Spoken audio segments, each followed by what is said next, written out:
I pulled into the gravel driveway of my childhood home, the familiar crunch under my tires mixing with the sound of distant laughter floating from inside. November air bit at my cheeks as I stepped out, carefully balancing the homemade cranberry sauce I'd spent hours perfecting with my grandmother Eleanor's secret recipe. The pearl necklace she'd given me last Christmas felt heavy around my neck, a tradition I'd honored every Thanksgiving since her passing. Walking up the stone pathway lined with my mother's carefully tended mums, I could smell turkey and sage wafting from the kitchen windows. But when I reached the front door, my parents, Margaret and Robert, stood blocking the entrance, their faces cold as winter stone. "You're not invited.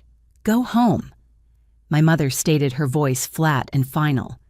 Behind them, through the dining room archway, I saw my sister Amanda, Uncle Greg, and shockingly my best friend since college, Jessica, all laughing around the beautifully set table. I stood there for what felt like an eternity, my mind struggling to process what had just happened. The cranberry sauce dish trembled in my hands as I watched Jessica throw her head back in laughter at something Amanda said. My Uncle Greg raised his wine glass in some kind of toast, while my parents continued blocking my view like security guards protecting a crime scene. The autumn wind picked up scattering orange and red leaves around my feet, but I felt completely numb to everything except the crushing weight of betrayal settling in my chest. Without saying a word, I simply nodded and turned away. My legs felt like they belonged to someone else as I walked back down the pathway I'd skipped up so many times as a child. The gravel seemed louder now, each step echoing my confusion and hurt. I placed the cranberry sauce on the roof of my car and fumbled with my keys, my hands shaking not from the cold, but from the shock of being cast out of my own family's Thanksgiving celebration. Sitting in my Honda Civic, I stared at the house where I'd grown up, where I'd learned to ride a bike in that very driveway, where I'd had my first kiss on the front porch swing. The warm yellow light spilling from the windows looked so inviting, so normal, yet I was locked out like a stranger. For the past month, something had felt off with my family. Phone calls that went to voicemail, text messages with short clipped responses, and the way my sister Amanda would quickly change the subject whenever I asked about holiday plans. I pulled out my phone and scrolled to a contact I'd hoped I'd never have to use, Thomas Bergen. I'd met him 3 months ago under circumstances I'd never imagined would become relevant to my own life. My finger hovered over his name for a moment before I pressed call. When he answered on the second ring, I spoke only 3 words that we'd rehearsed weeks earlier. "It's time now." I hung up and started my car, driving to the little coffee shop downtown where we'd agreed I would wait. Sitting in the corner booth by the window, I ordered a chamomile tea and tried to calm my nerves. The barista, a college kid with kind eyes, seemed to sense my distress and brought over an extra packet of honey without being asked. I wrapped my hands around the warm mug and waited, watching families walk by the window heading to their own Thanksgiving celebrations. Exactly 20 minutes later, my phone lit up like a Christmas tree. Text after text, call after call, all from the same people who had just shut me out. First came Amanda's voice, shrill and panicked, through the speaker. "Helene, what did you do? There are federal agents at the house. What did you tell them?" Her words tumbled over each other in a way I'd never heard before, desperate and afraid. Then Uncle Greg's number flashed on the screen. His usually booming, confident voice was reduced to a whisper. "Helene, sweetie, I think there's been some kind of misunderstanding. We need to talk. Please call me back immediately." The panic in his tone was unmistakable, completely different from the jovial man I'd seen toasting just an hour earlier. My mother's call came next, and for the first time in months, she sounded like she actually wanted to talk to me. "Helene Marie, you answer this phone right now. I don't know what kind of lies you've been spreading, but you need to fix this immediately. There are government people going through our house." The use of my full name told me she was beyond angry. She was terrified. Finally, my father called, his voice uncharacteristically flustered. "Pumpkin. I don't understand what's happening here. These agents are asking all sorts of questions about Grandma Eleanor's things. Maybe we can work something out. Where are you? We need to clear this up as a family." I let each call go to voicemail, sipping my tea and feeling a strange sense of calm wash over me. The barista glanced over with concern, probably wondering why someone was getting so many frantic calls on Thanksgiving. I offered him a small smile and pulled out the business card Thomas had given me months ago when this all began. FBI Special Agent Thomas Bergen, Financial Crimes Division. 3 months ago, I would never have imagined I'd be working with federal agents to investigate my own family. But as I sat in that coffee shop listening to voicemail after voicemail filled with panic and desperation from the people who just rejected me, I knew I'd made the right choice. My grandmother Eleanor had always taught me that doing the right thing isn't always easy, but it's always necessary. The truth was about to come out and there would be no going back.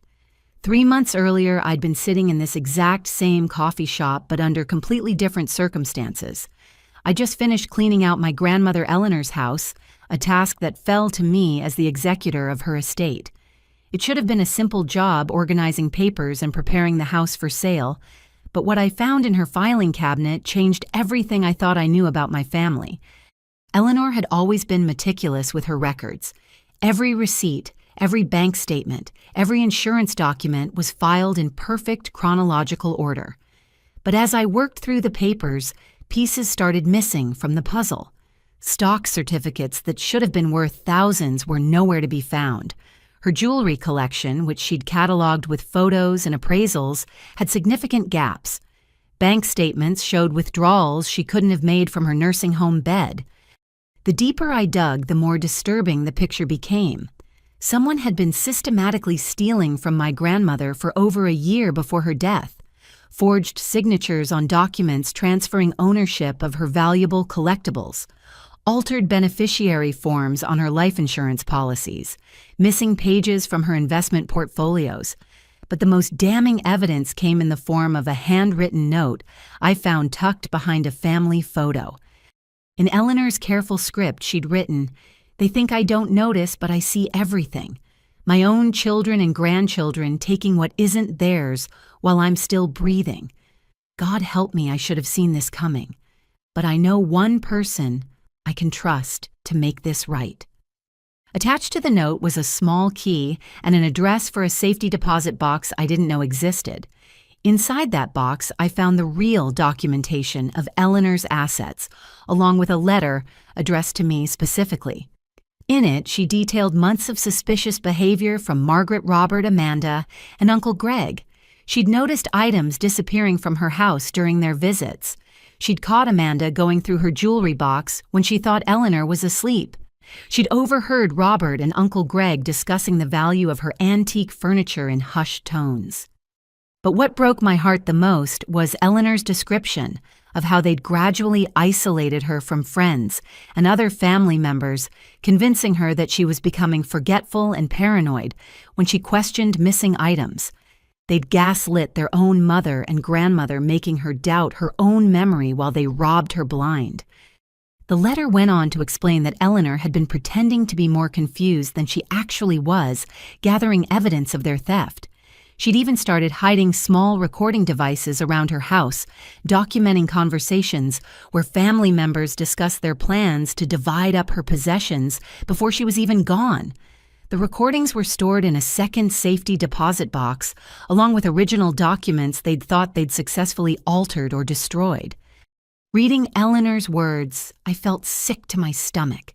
The people I'd trusted and loved my entire life had been systematically abusing and stealing from a helpless elderly woman.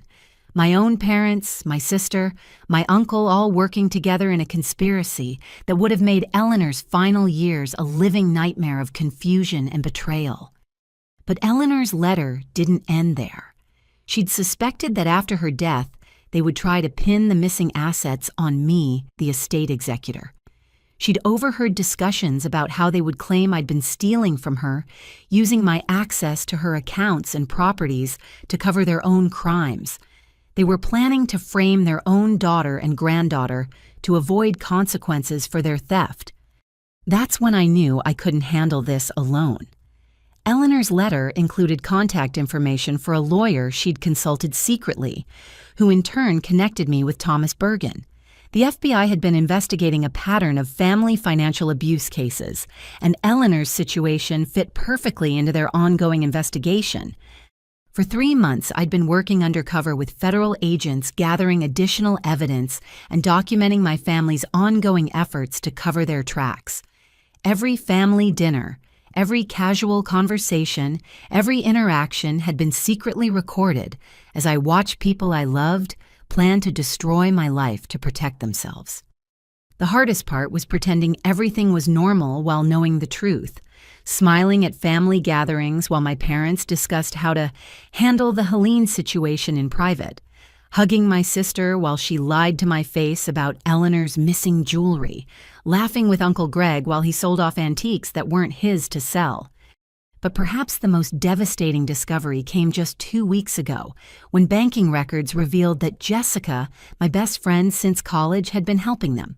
Working at First National Bank, she'd used her position to forge documents and create false accounts. She'd been feeding information about my investigation back to the family, explaining why they'd started avoiding me in recent weeks. The woman I'd trusted with my deepest secrets, who I'd considered closer than my own sister, had been betraying me to protect criminals. Sitting in that coffee shop now, listening to their panicked voicemails, I felt a strange mix of vindication and sadness. These people had destroyed any love or trust I'd felt for them, but they were still my family, still the people who'd taught me to ride a bike and helped me with homework and celebrated my college graduation. The cognitive dissonance was almost unbearable. But then I thought about Eleanor alone in that nursing home, watching her own children and grandchildren steal from her while making her question her own sanity. I thought about the fear she must have felt knowing she was helpless to stop them and terrified that they would get away with it after her death. I thought about all the other elderly people who might be suffering similar abuse from their own families. My phone buzzed with another frantic text from Amanda. The agents have a search warrant. They're taking computers and papers and asking about Grandma's stuff. Please, Helene, whatever you think you know, we can fix this together. Don't let outsiders destroy our family. I almost laughed at the irony. Our family had been destroyed long before any federal agents showed up. It had been destroyed the moment they decided an elderly woman's suffering was worth less than their greed. It had been destroyed when they chose to frame an innocent person rather than face consequences for their actions.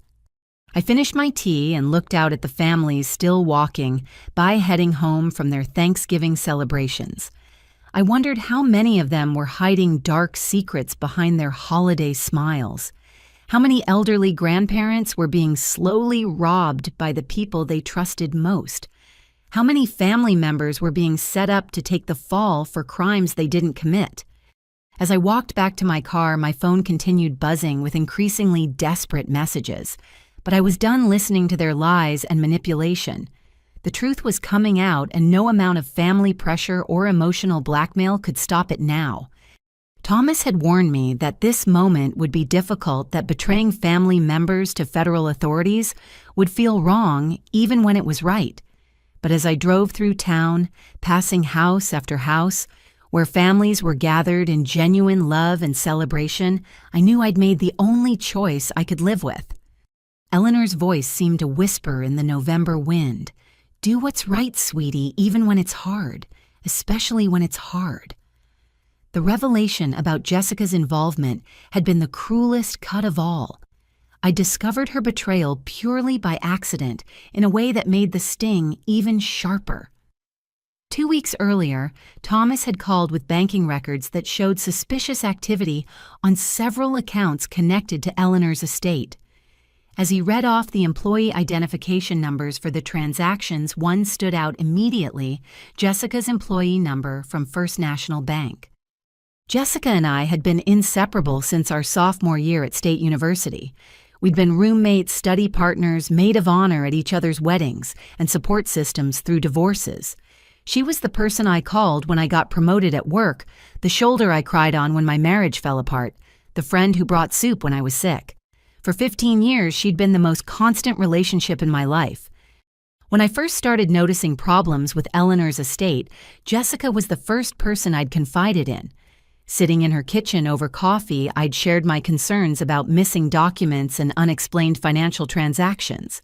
She'd listened sympathetically, offering comfort and advice about dealing with family stress during grief. She'd even suggested I might be overthinking things, that grief could make people see problems that weren't really there. Looking back now, I could see how carefully she'd managed those conversations. She'd never directly discouraged me from investigating, but she'd planted subtle seeds of doubt about my suspicions. She'd reminded me how much my family loved Eleanor, how grief could cloud judgment, how complex estates could seem suspicious when they were actually just disorganized. She'd been so supportive and caring, I'd never questioned her motives. But the banking records told a different story. Jessica had been helping my family create false accounts and forged documents for over 6 months. Her position at the bank gave her access to systems and processes that made their fraud possible. She'd created accounts under slightly altered versions of Eleanor's name, processed fake transactions, and even helped them establish false identities for selling stolen property. When Thomas showed me the evidence, I felt physically sick. Screenshots of transactions Jessica had processed, copies of documents bearing her digital signature security camera footage of her meeting with my father and uncle at the bank after hours. The woman I'd trusted more than anyone in the world had been systematically helping my family steal from my grandmother and planned to frame me for their crimes. But the betrayal went deeper than just the financial fraud. The records showed that Jessica had been reporting back to my family about every conversation we'd had regarding the estate. When I'd told her about finding discrepancies in Eleanor's jewelry inventory, she'd immediately called Amanda. When I'd mentioned concerns about forged signatures, she'd warned my parents to be more careful. When I'd shared my plan to hire a lawyer to help sort through the estate complications, she'd given them advance notice to prepare their stories. For months, Jessica had been playing both sides, comforting me while undermining my investigation, offering friendship while plotting my downfall. Every heartfelt conversation, every moment of vulnerability, every time I'd trusted her with my fears and concerns, she'd been gathering intelligence for people who wanted to destroy me. The surveillance recordings Thomas played for me were even more damaging. Hidden cameras in the bank showed Jessica coaching Amanda on how to forge Eleanor's signature. Audio recordings captured her giving advice on how to alter documents without leaving obvious traces. In one particularly damning conversation, she'd laughed about how clueless I was and how easy it had been to manipulate my trust. Perhaps worst of all, the recordings revealed that Jessica had been the one to suggest framing me for the theft. In a conversation with my parents and Uncle Greg, she'd outlined exactly how they could use my position as a estate executor to make it look like I'd been stealing from Eleanor. She'd provided details about banking procedures and documentation that would make their frame job more convincing. She'd even offered to testify against me if necessary, claiming I'd asked her to help me access Eleanor's accounts illegally. Learning about Jessica's betrayal had been like losing my family all over again. At least with my parents and sister, I could understand greed as a motive, twisted as it was. But Jessica wasn't inheriting anything from Eleanor's estate. She wasn't even particularly close to my family before all this started. Her betrayal seemed motivated by nothing more than the thrill of deception and the satisfaction of wielding power over someone who trusted her completely. In the weeks since discovering her involvement, I'd had to continue pretending our friendship was normal while knowing she was actively working to destroy my life. Every text message, every phone call, every casual conversation had been an exercise in emotional self-control. When she'd suggested we spend Thanksgiving together, if my family plans fell through, I'd almost broken character and confronted her on the spot. But Thomas had convinced me to maintain the facade a little longer, feeding Jessica false information to see how quickly it would reach my family. We'd set up several tests sharing fake concerns about my investigation or false plans for handling the estate. Within hours of each conversation with Jessica, my family would adjust their behavior in ways that proved she was still reporting everything back to them. The night before Thanksgiving, Jessica had called to check on my plans, her voice full of fake concern about the tension she claimed to notice in my family. "You seem really stressed about all this estate stuff," she'd said with practiced sympathy. "Maybe you should consider that your family might be right about some things. Sometimes grief makes us suspicious of the people who love us most." As I sat in the coffee shop now watching my phone blow up with panicked calls from my family, Jessica's number appeared on the screen. I could only imagine the conversation happening in my childhood home with federal agents seizing evidence, while Jessica realized her carefully constructed deception was crumbling around her. I let her call go to voicemail, then listened to her message with a mixture of satisfaction and sadness.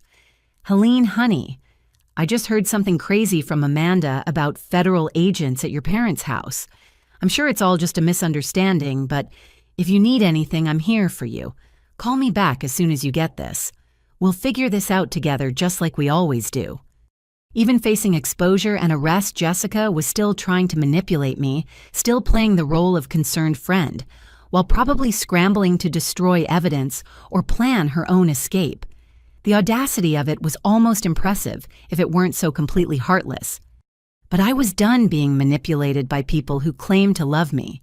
I was done being the naive, trusting fool who believed family and friendship meant something more than opportunities for exploitation. Thomas had taught me that the best revenge against betrayers isn't anger or hatred, but simply letting them face the consequences of their own choices. Jessica had chosen to betray 15 years of friendship for money and excitement. My family had chosen to abuse and steal from an elderly woman who'd loved and trusted them. They'd all chosen to try to frame an innocent person rather than face responsibility for their crimes. Now they would all face the consequences of those choices, and no amount of fake concern or family loyalty could save them from the truth they'd tried so hard to hide.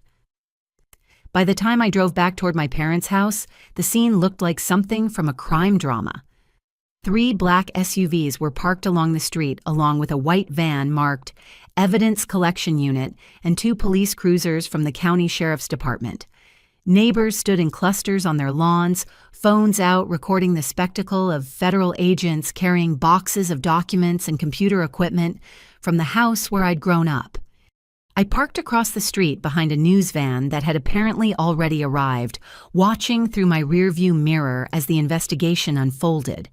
Thomas Bergen stood on the front lawn coordinating with other agents while wearing the same serious expression he'd maintained throughout our months of planning.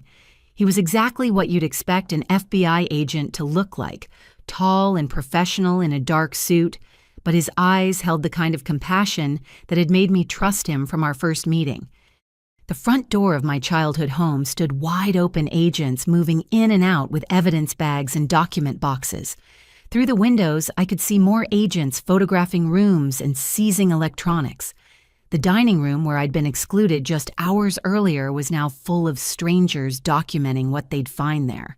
The irony wasn't lost on me that the family who'd shut me out was now being invaded by people I'd invited in. My father, Robert, stood on the front porch, his face pale and confused, as he watched his life being dismantled by federal investigators. He kept running his hands through his graying hair, a nervous habit I remembered from my childhood whenever he was deeply troubled. My mother, Margaret, sat in a lawn chair someone had brought outside, her carefully applied makeup streaked with tears as she clutched her purse like a shield. Amanda was the most dramatic of all, collapsed on the grass near the driveway, sobbing hysterically, while an agent stood nearby taking notes. Her designer dress, the one she'd worn to look perfect for Thanksgiving photos, was now grass-stained and wrinkled from her emotional breakdown. Uncle Greg was nowhere to be seen, but I noticed agent movement around his pickup truck parked behind the house. As I watched, Jessica's silver sedan pulled up to the curb, and she stepped out looking panicked and disheveled. She'd clearly rushed over from wherever she'd been when the news broke, her hair messy and her clothes thrown on hastily. She ran toward the house, but an agent intercepted her showing his badge and apparently explaining that this was now a crime scene. I could see her gesturing frantically, pointing toward the house and probably claiming some relationship that would give her access. The agent escorted Jessica back toward the street, and that's when she spotted my car. For a moment, our eyes met across the distance, and I saw her face cycle through confusion, hope, and finally dawning realization.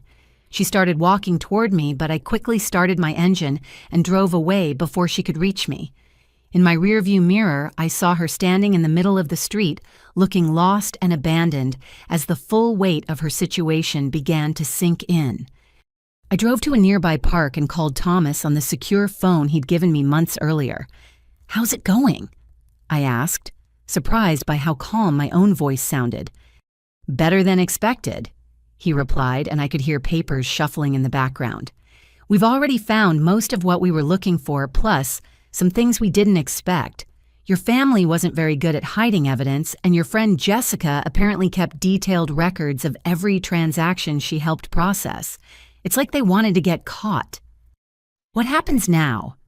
I asked, watching families play at the park playground, their normal Thanksgiving continuing, while my world was being completely rewritten just a few miles away. "We'll spend the rest of today processing what we've collected, then start making arrests tomorrow morning. The evidence is overwhelming, Helene. Your grandmother's recordings, the forged documents, the banking records, Jessica's electronic trail. It's all going to hold up in court. You did the right thing, and you gave us everything we needed to get justice for Eleanor and prevent them from framing you." As we talked, Thomas explained some of what they'd discovered during the search.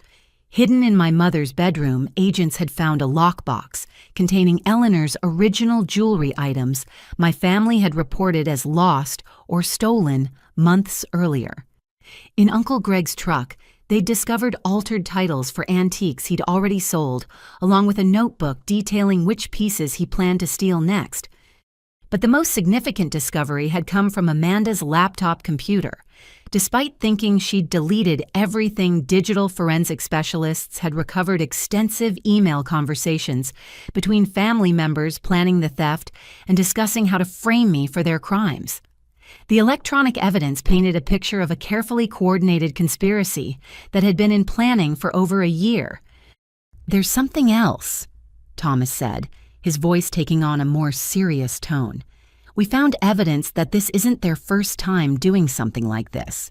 There are references in some of the communications to a previous incident involving your uncle's father-in-law about 5 years ago. We're going to be opening a new investigation into that death as well." The news hit me like a physical blow. The idea that my family might have been responsible for another elderly person's suffering, possibly even death, made the scope of their criminality seem even more monstrous. I thought about Uncle Greg's father-in-law, Henry, who died suddenly after what everyone thought was a minor fall. He'd been healthy and independent one day, then confused and declining rapidly before his unexpected death just weeks later. "Helene, are you okay?" Thomas's voice brought me back to the present. "I think so." I said, though, I wasn't entirely sure that was true.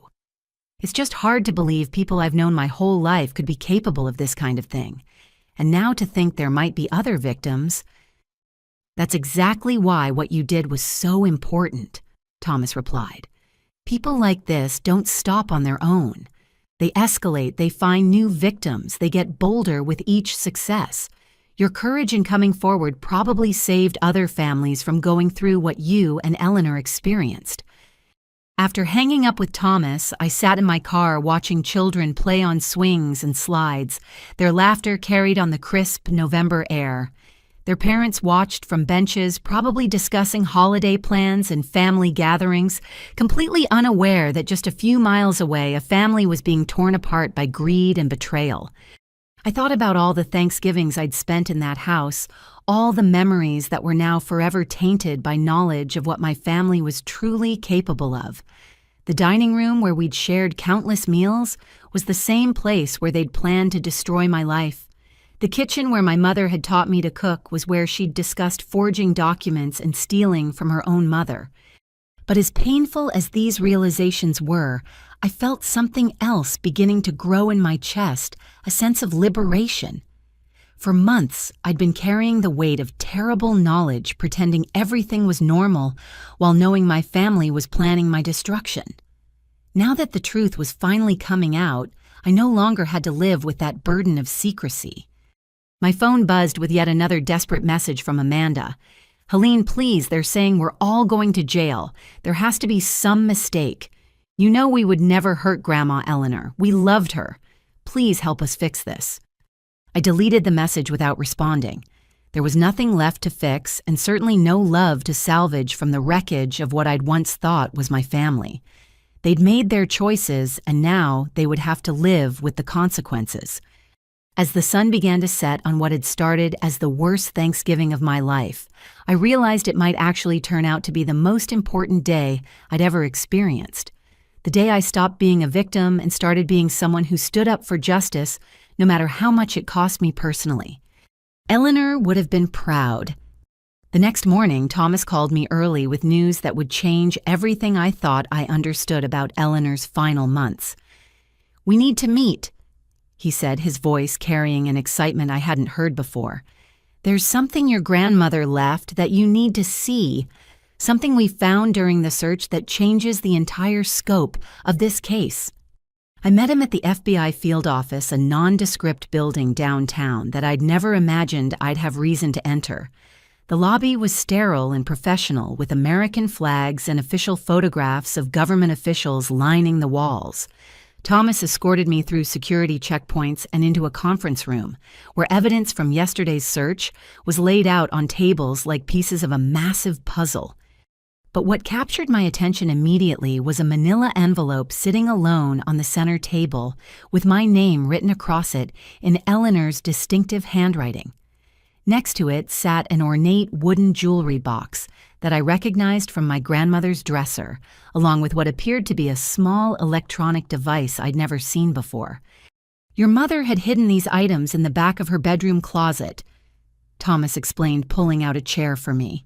The envelope was sealed and addressed specifically to you, with instructions that it only be opened in the event of legal proceedings related to her estate.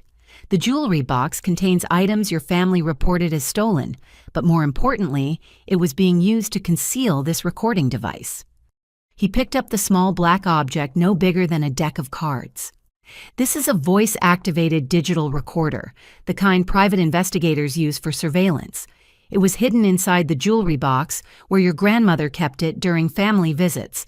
The storage capacity suggests it had been recording conversations for over a year before her death." With trembling hands, I opened the envelope and unfolded several pages of letter paper, covered in Eleanor's careful script. The letter was dated just 2 weeks before her death, and reading her words felt like hearing her voice again from beyond the grave. "My dearest Helene." The letter began, "If you're reading this, then my worst fears have come true, and my own children have tried to destroy you to cover their crimes against me. I'm writing this letter because I need you to know the truth about what's been happening in our family, and I need you to understand that none of this is your fault." The letter went on to detail months of systematic abuse and theft that went far beyond what I'd already discovered.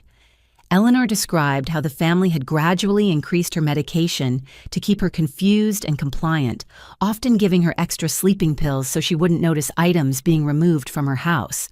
She'd pretended to be more affected by the medication than she actually was, using their own tactics against them to gather evidence of their crimes. "They think I'm a foolish old woman who doesn't notice when my things disappear," Eleanor had written. "But I've been documenting everything, every conversation, every lie, every piece of jewelry that vanishes from my collection. I've been pretending to be confused because it's the only way to catch them in the act of destroying our family's legacy." The most heartbreaking part of the letter described how Eleanor had tried to reach out to other family members for help, only to discover that my parents had been telling everyone she was suffering from dementia and couldn't be trusted. They'd isolated her from friends and distant relatives, convincing everyone that her complaints about missing items were symptoms of mental decline rather than legitimate concerns about theft. "I tried calling your cousin Sarah in California," Eleanor wrote, but Margaret had already told her I was becoming paranoid and imagining things. When I called my sister Dorothy in Florida, Robert had convinced her that I needed to be in a nursing home because I was making up stories about people stealing from me. They've systematically destroyed my credibility with everyone who might have helped me. But the most chilling revelation came in the letter's final pages, where Eleanor described overhearing conversations about what would happen after her death. The family hadn't just been planning to steal from her estate. They'd been planning to frame me for the theft from the very beginning. "I heard them discussing how they would use your position as executor to make it look like you had been stealing from me," Eleanor wrote. "Amanda said she could forge documents that would make you look guilty, while Robert suggested they could claim you had manipulated me into changing my will. They were planning to send you to prison, my dear child, to cover their own crimes." Eleanor went on to explain that she'd been secretly working with a lawyer to create a second will, one that would protect me and ensure the real criminals faced consequences for their actions. She'd also been gathering evidence that would prove my innocence if they tried to carry out their frame job. The recording device in my jewelry box has captured hours of conversations where they discuss their plans. The letter continued. "I've also hidden copies of all the real documents in a second safety deposit box, along with photographs of items they've stolen and detailed records of every suspicious transaction. Everything you need to prove the truth is waiting for you." But perhaps the most touching part of the letter was Eleanor's explanation of why she'd chosen me as her executor, despite knowing it would put me in danger. "I chose you because you're the only one in this family who still has integrity," she wrote. "You're the only one who visits me because you love me, not because you want something from me. You're the only one who listens when I talk instead of just waiting for me to die so you can take my things. If anyone can ensure that justice is served and that my real wishes are honored, it's you." The letter ended with specific instructions for accessing the hidden safety deposit box and contacting the lawyer she'd been working with secretly. But the final paragraph was a personal message that brought tears to my eyes. "I know this will be painful for you discovering what your family is truly capable of, but remember that blood doesn't make a family. Love and respect do. You are my true granddaughter in every way that matters, and I trust you to do what's right, even when it's difficult. Don't let their betrayal make you cynical about love, Helene. There are still good people in this world, and you're one of them." Thomas waited patiently while I finished reading, then showed me the contents of the jewelry box. Along with pieces I recognized from Eleanor's collection, there were items I'd never seen before, including an antique brooch that had apparently concealed a second recording device. The technical sophistication of Eleanor's evidence-gathering operation was impressive for someone her age, suggesting she'd been planning this for much longer than any of us realized. "Your grandmother was remarkably thorough," Thomas said with obvious admiration. "The recordings we've recovered so far contain over 40 hours of conversations documenting criminal conspiracy, elder abuse, and fraud. Some of the audio quality is excellent, clear enough that we can identify individual voices and understand every word."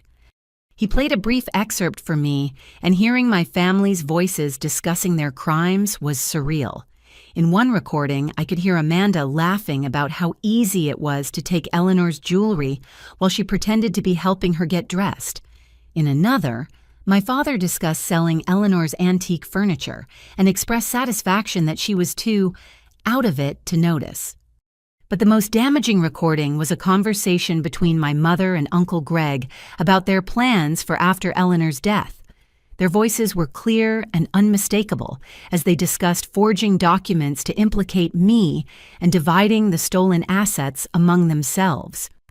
The beauty of it is that Helene will be so focused on grief and estate responsibilities that she won't notice the discrepancies until it's too late," Margaret's voice said on the recording. "By then, we'll have all the evidence planted to make her look guilty, and we'll be the innocent family members who discovered her theft." Listening to my own mother calmly planning my destruction was perhaps the most painful moment in this entire ordeal. The woman who'd raised me, who taught me right from wrong, who I'd trusted and loved unconditionally, had been plotting to send me to prison to cover her own crimes. Thomas turned off the recording and looked at me with sympathy. "I know this is difficult, but these recordings are going to be crucial evidence in the prosecution. Your grandmother essentially built the entire case for us, documenting criminal behavior that would have been almost impossible to prove otherwise." As I sat in that sterile conference room surrounded by evidence of my family's betrayal, I felt Eleanor's presence more strongly than I had since her death. She'd known she was dying, but she'd spent her final months not just protecting herself, but protecting me from people who claimed to love us both. Even facing her own mortality, she'd been thinking about justice and making sure the truth would eventually come to light. The realization that Eleanor had endured months of abuse while secretly fighting back filled me with a mixture of grief and admiration. She'd been far braver and more resourceful than anyone had given her credit for turning her apparent helplessness into a weapon against her abusers. But more than anything, I felt grateful that she'd trusted me enough to make me part of her plan for justice. Even from beyond the grave, Eleanor was still teaching me about courage, integrity, and the importance of standing up for what's right regardless of the personal cost. The evidence she'd gathered would ensure that her abusers faced consequences for their crimes, and that I would be protected from their attempts to frame me. But perhaps most importantly, her final message reminded me that love and family aren't about blood relationships, but about the people who stand by you when everything falls apart. Eleanor had been more than my grandmother. She'd been my protector, my ally, and my inspiration for doing the right thing, even when it meant standing alone against the people who were supposed to love me most. Thomas led me to a smaller room equipped with professional audio equipment where a technician named Marcus was organizing and cataloging the recordings Eleanor had secretly made. Dozens of small digital files were displayed on computer screens, each one labeled with dates and brief descriptions of the content.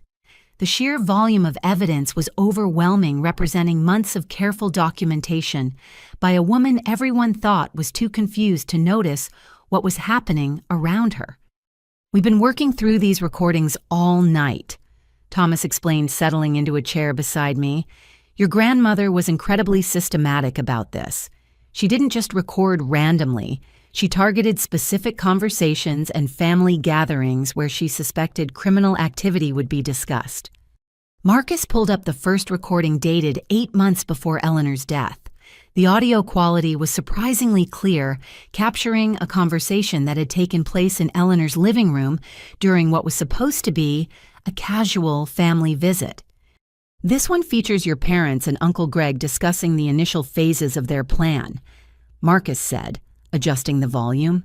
"Listen carefully to how they talk about Eleanor. It's clear they view her as an obstacle rather than a family member." The recording began with the sound of chairs scraping across hardwood floors and casual conversation about weekend plans. But within minutes, the tone changed dramatically as my family members moved from pleasantries to planning criminal activity.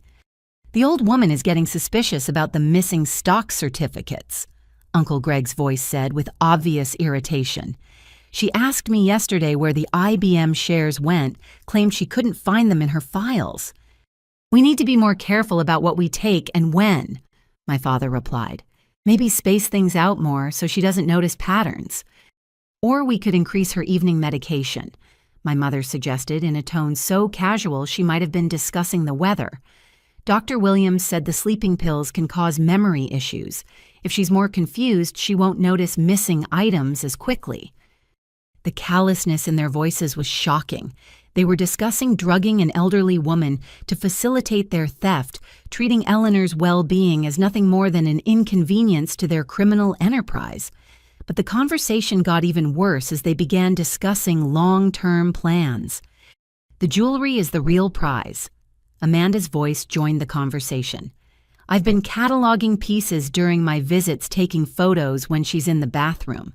Some of those items are worth serious money, especially the vintage pieces from great-grandfather's collection." "We need to be strategic about timing," Robert continued.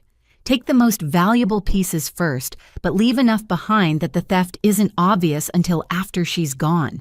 Then we can claim everything disappeared during the estate settlement process." But the most chilling part of the conversation came when they began discussing my role in their plans. "Helene is going to be a problem," Margaret said. "She's too honest, too careful with details. If she notices discrepancies in the estate, she might start asking questions." "That's actually perfect," Uncle Greg replied, with what sounded like satisfaction. "We can use her honesty against her, make it look like she's been stealing from Eleanor, then play the role of shocked family members who discovered her betrayal. Her position as executor gives us the perfect cover story." The recording continued for another 20 minutes with my family members discussing specific items they planned to steal, methods for forging documents, and detailed strategies for framing me for their crimes. They talked about me like I was a chess piece in their game rather than a family member they claimed to love.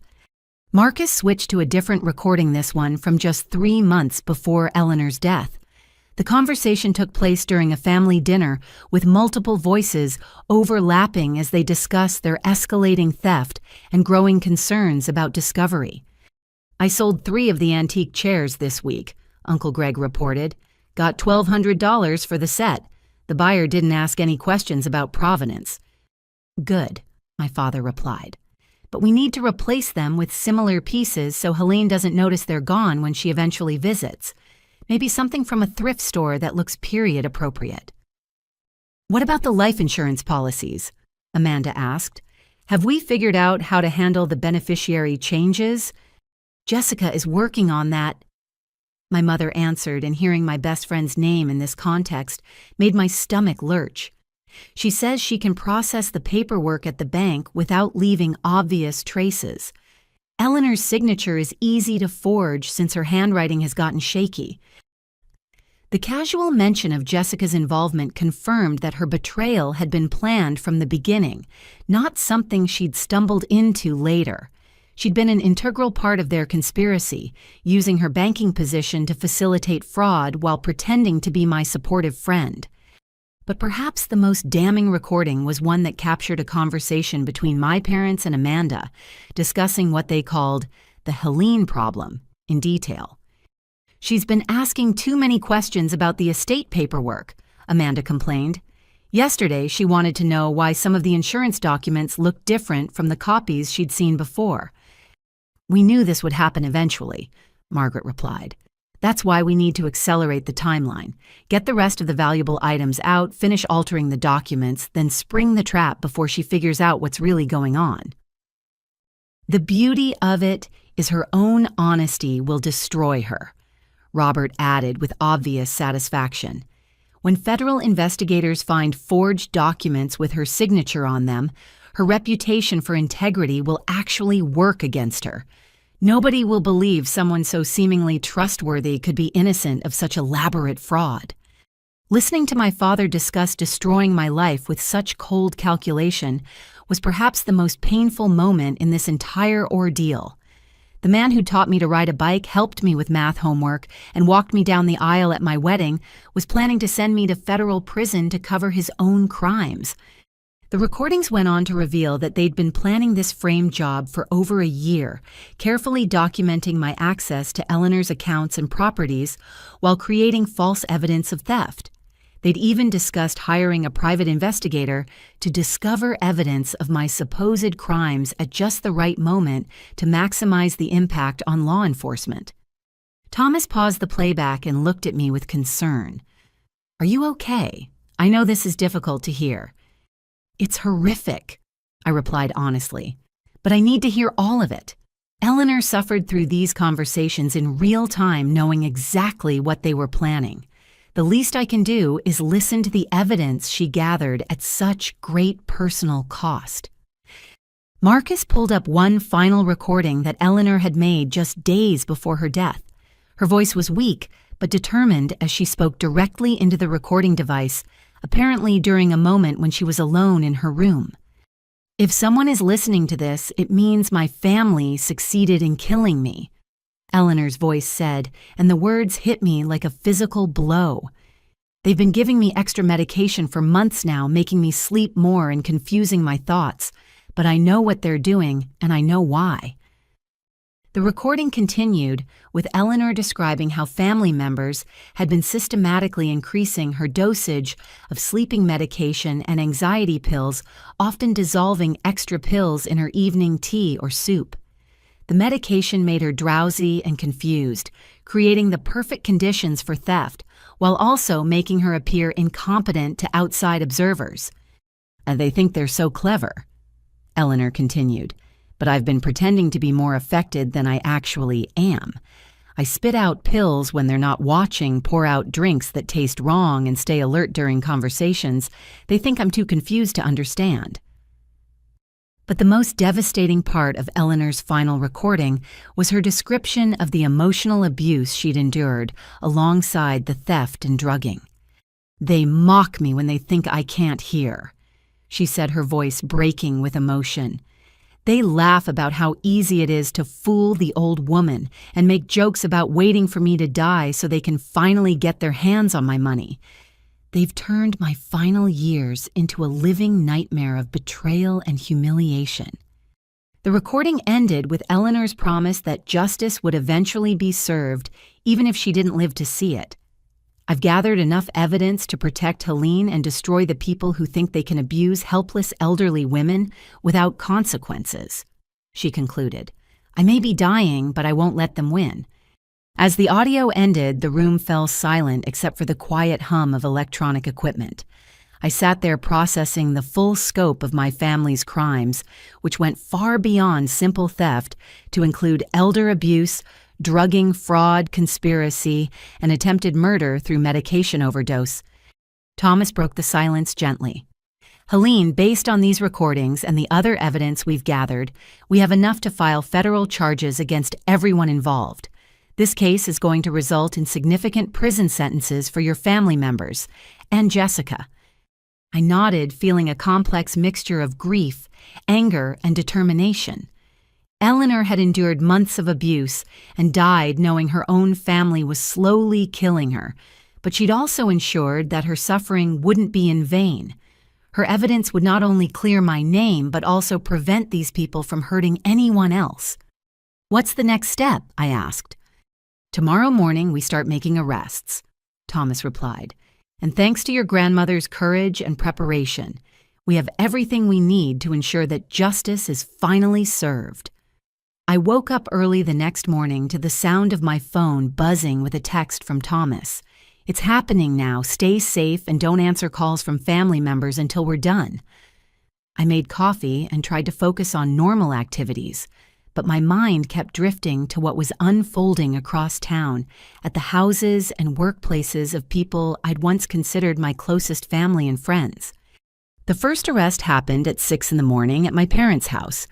Thomas called me with updates as the operation progressed, describing how federal agents had surrounded the property before sunrise to prevent any attempts to flee or destroy evidence. My father, Robert, had answered the door in his bathrobe, apparently believing the early morning visitors were delivering packages until Agent Sarah Martinez identified herself and began reading him his rights.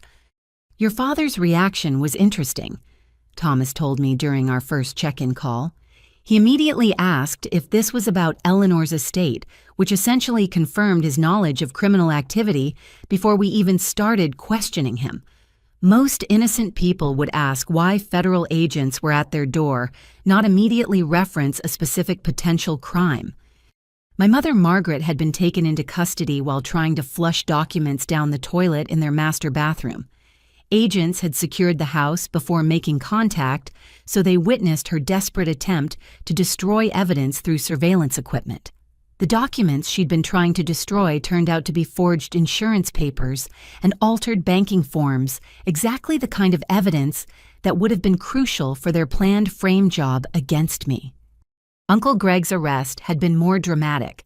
Federal agents had surrounded his house just as he was loading suitcases into his pickup truck, apparently planning to flee town before the investigation could reach him.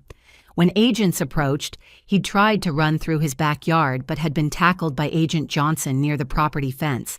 The suitcases contained over $30,000 in cash, Eleanor's jewelry, and a notebook detailing plans to establish a new identity in another state.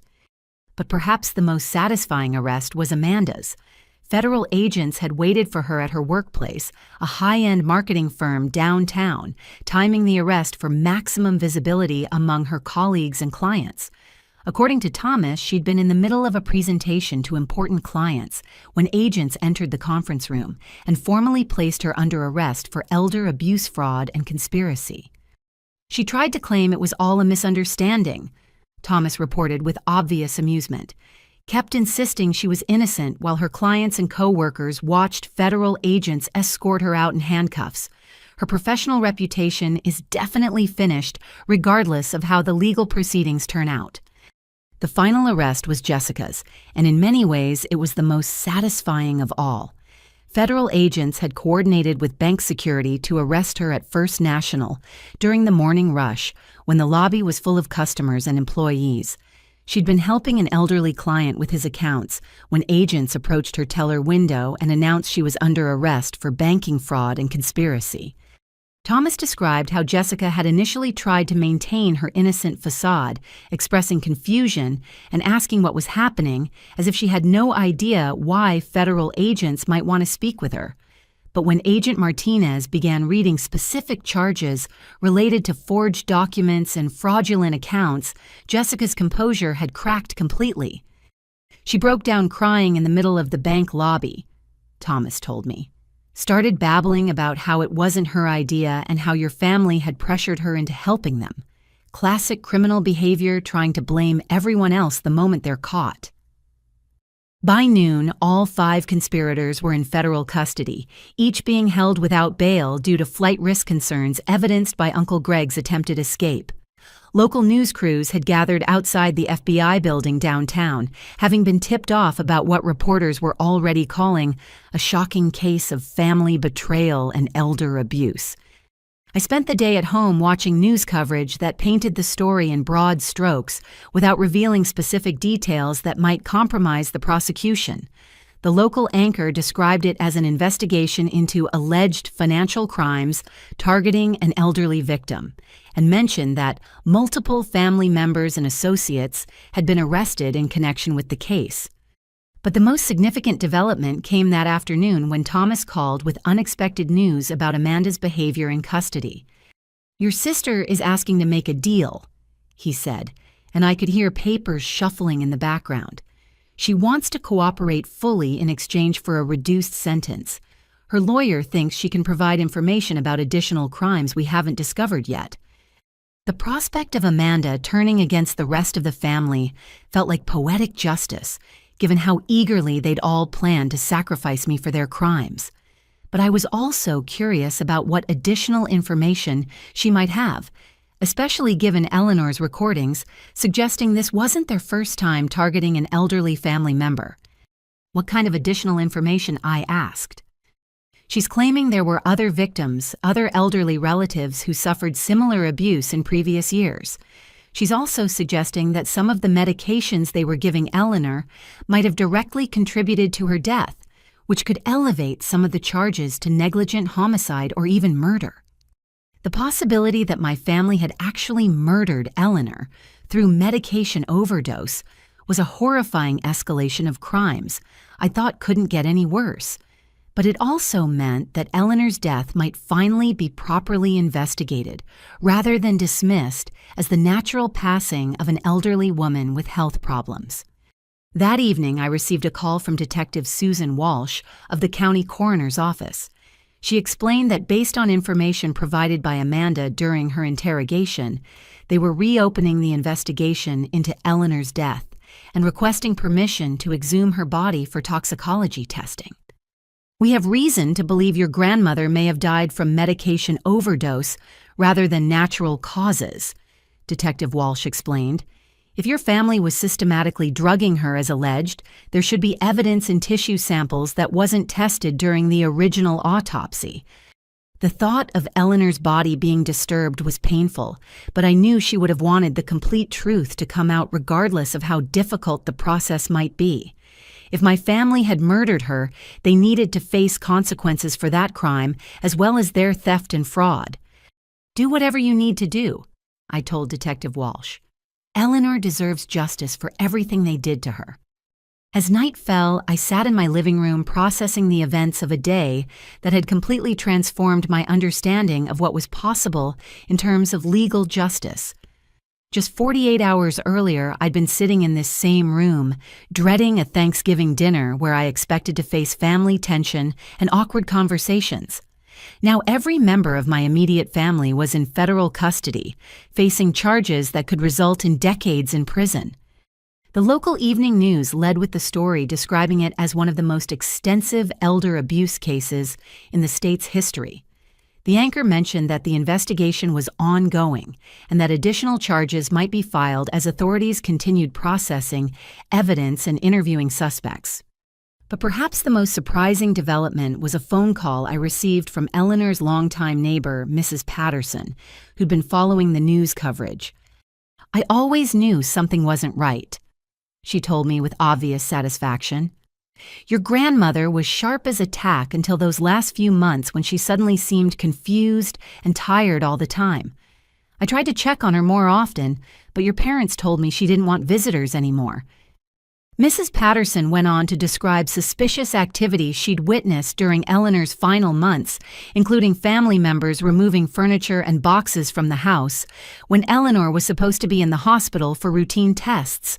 She'd thought about reporting her concerns at the time, but had been assured by my parents that everything was normal and that Eleanor was just downsizing her possessions.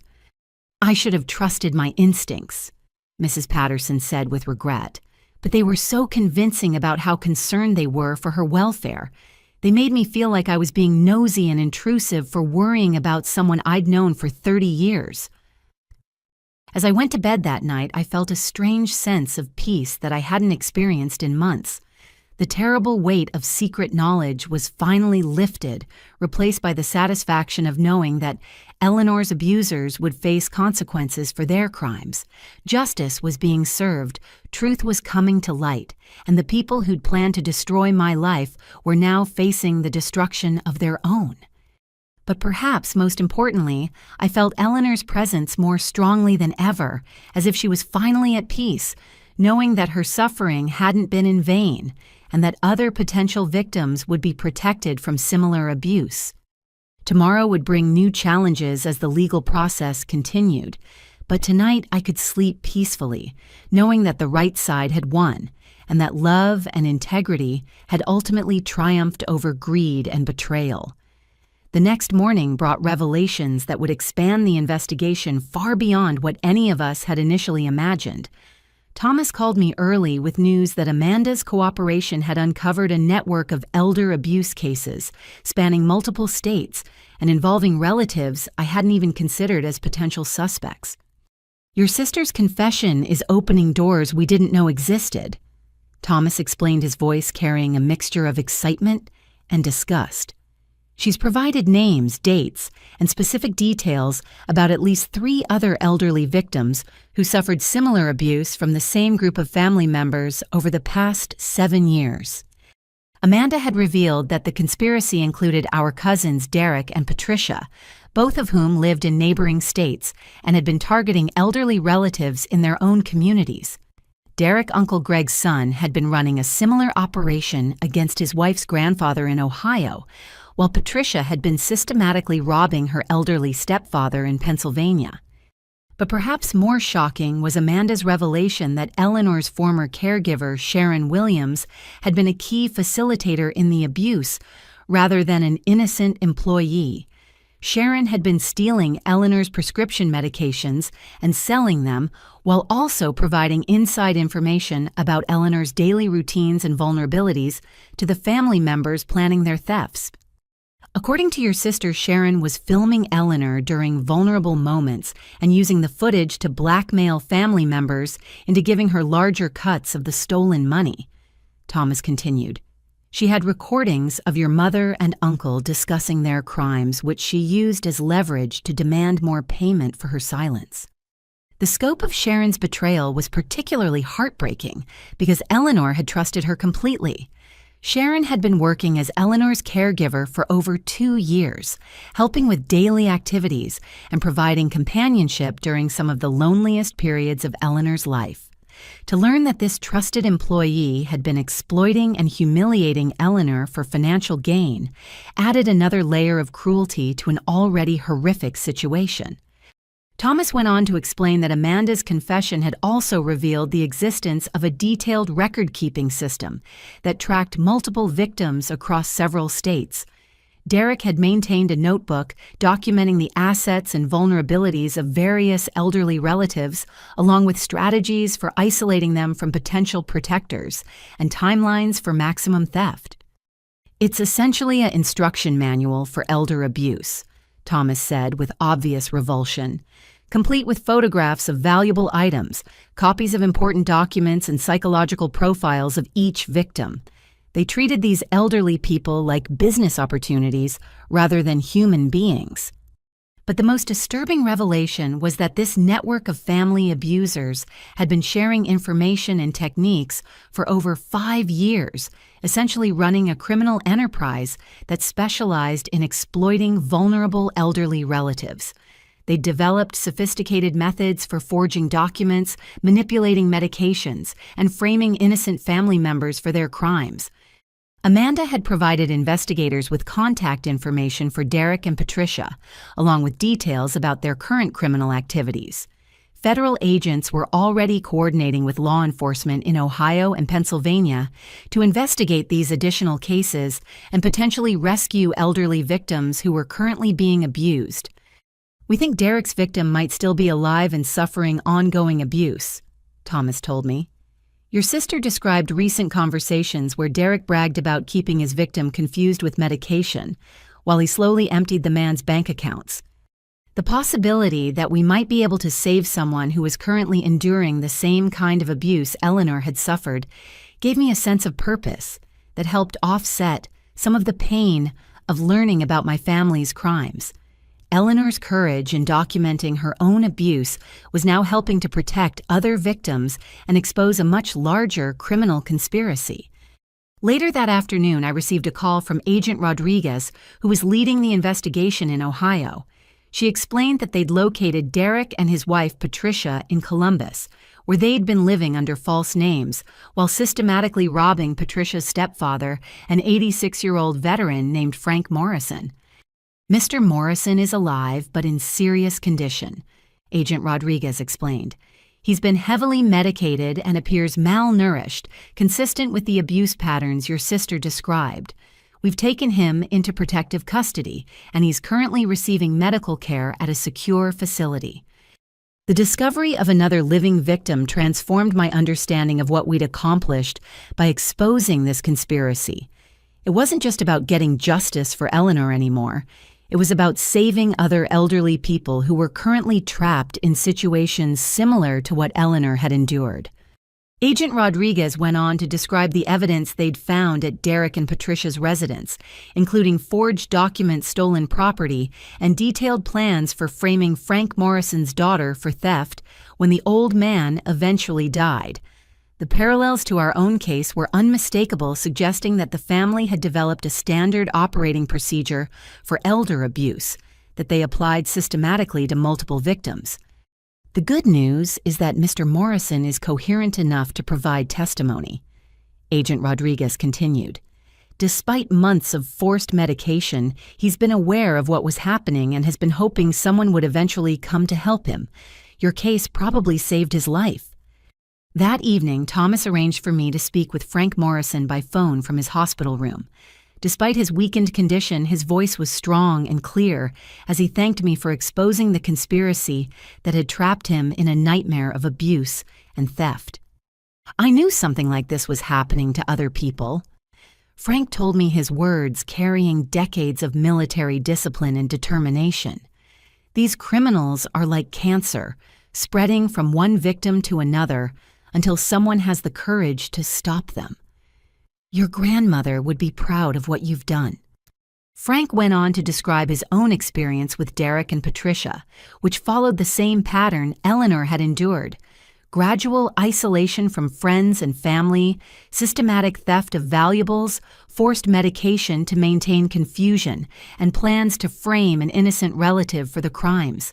But Frank had been fighting back in his own way, secretly documenting abuse and hiding evidence whenever possible. I spent 30 years in the military fighting enemies of our country, Frank said with obvious pride. I wasn't about to let some two-bit criminals destroy me without a fight. I've been gathering evidence just like your grandmother did, waiting for the right moment to strike back. Frank's resistance had included palming medications instead of swallowing them, hiding valuable items that Derek and Patricia thought they'd stolen, and maintaining secret contact with neighbors who could serve as witnesses if needed. His military training had served him well in recognizing the signs of a coordinated attack and developing strategies for survival and resistance. The conversation with Frank filled me with admiration for the courage and determination elderly victims could show even in the most desperate circumstances. Both he and Eleanor had refused to accept their roles as helpless victims, instead becoming active participants in gathering evidence and planning for justice.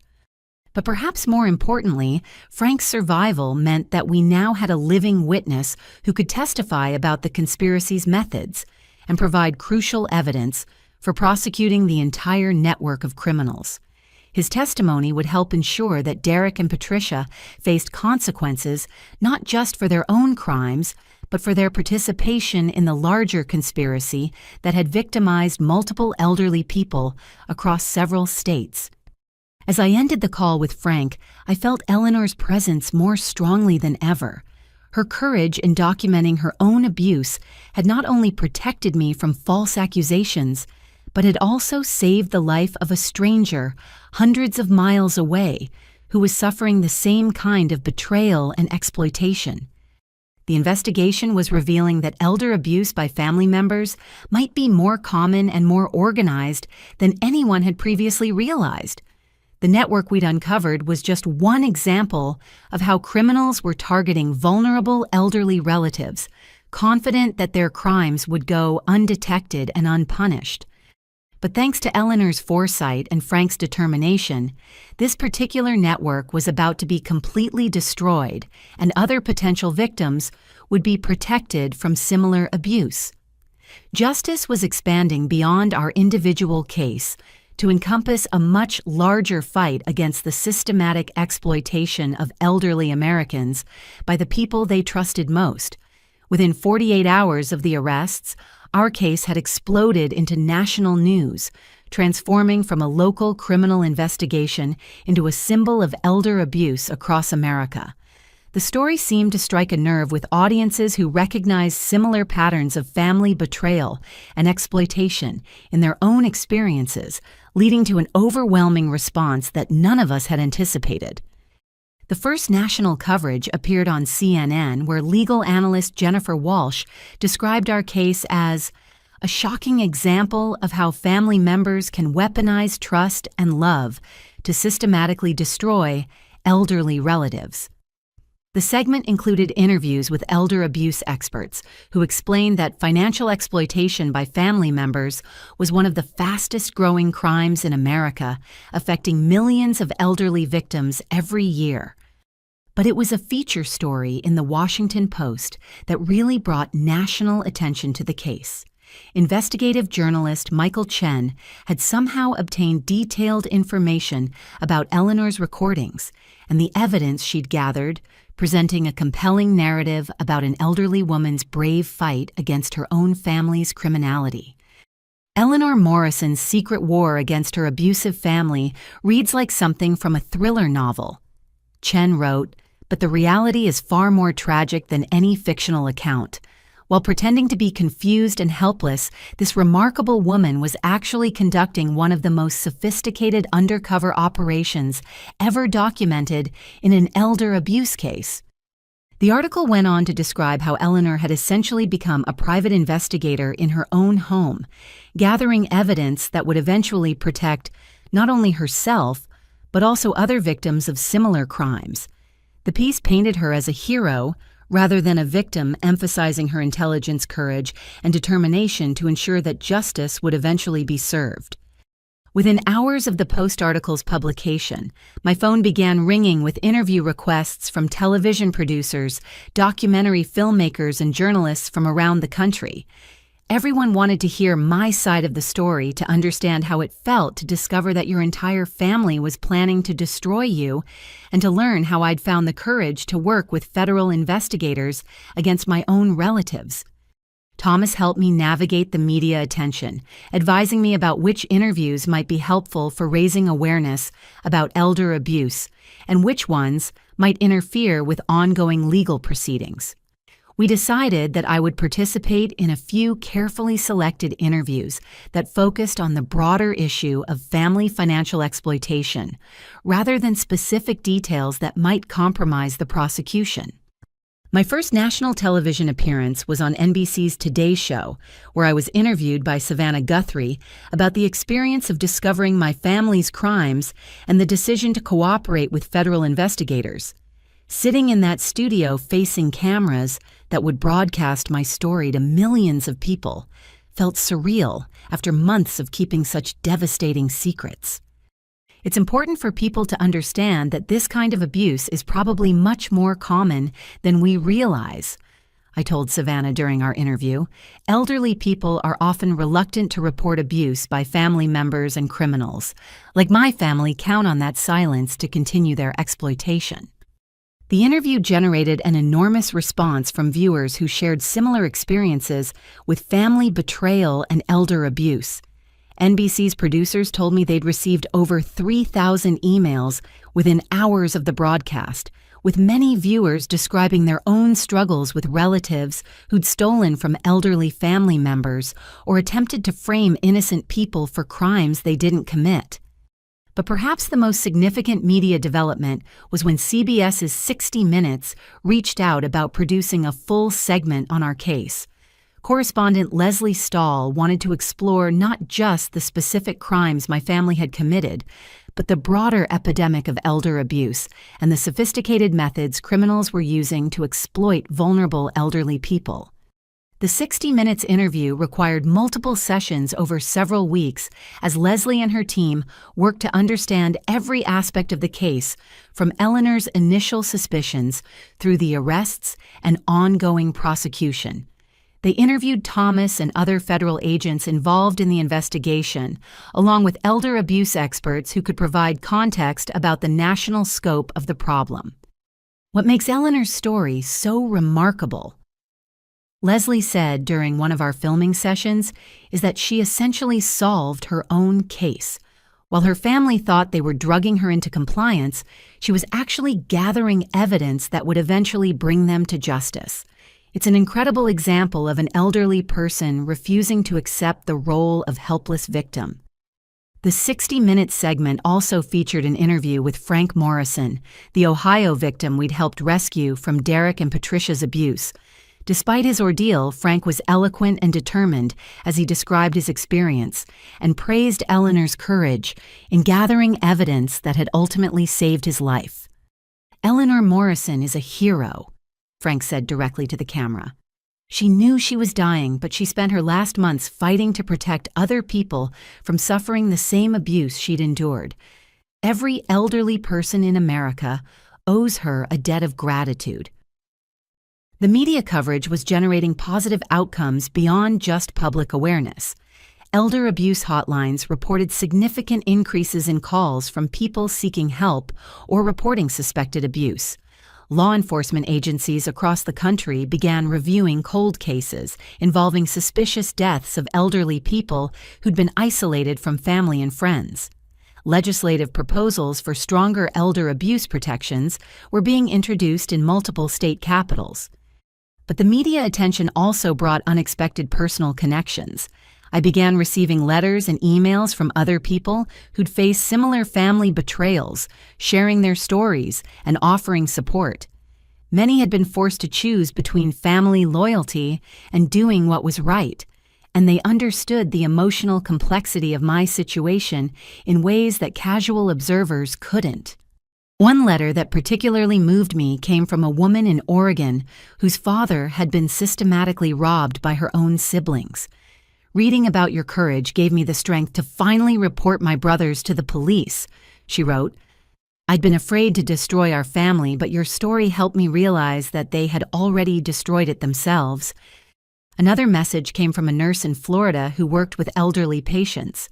"I see cases like Eleanor's all the time, but family members usually get away with it because victims are too afraid or confused to report the abuse," she explained. "Your grandmother's evidence gathering is inspiring other elderly people to fight back instead of accepting their fate as victims." The media attention was also having an impact on the legal proceedings. Thomas told me that the national coverage was making it easier to locate additional witnesses and evidence as people came forward with information about Derek and Patricia's crimes in other states. The public awareness was essentially crowdsourcing the investigation, with ordinary citizens providing tips that helped law enforcement agencies across multiple jurisdictions. Perhaps most importantly, the media coverage was honoring Eleanor's memory in a way that I knew would have made her proud. Instead of being remembered as a confused elderly woman who died helplessly, she was being celebrated as a brave fighter who'd protected others at great personal cost. Her story was inspiring people across the country to take elder abuse more seriously and to recognize that elderly people could be powerful allies in fighting against their own exploitation. As I reflected on the media storm surrounding our case, I realized that Eleanor's final gift to the world wasn't just justice for herself, but a raised awareness that might protect countless other elderly people from similar abuse.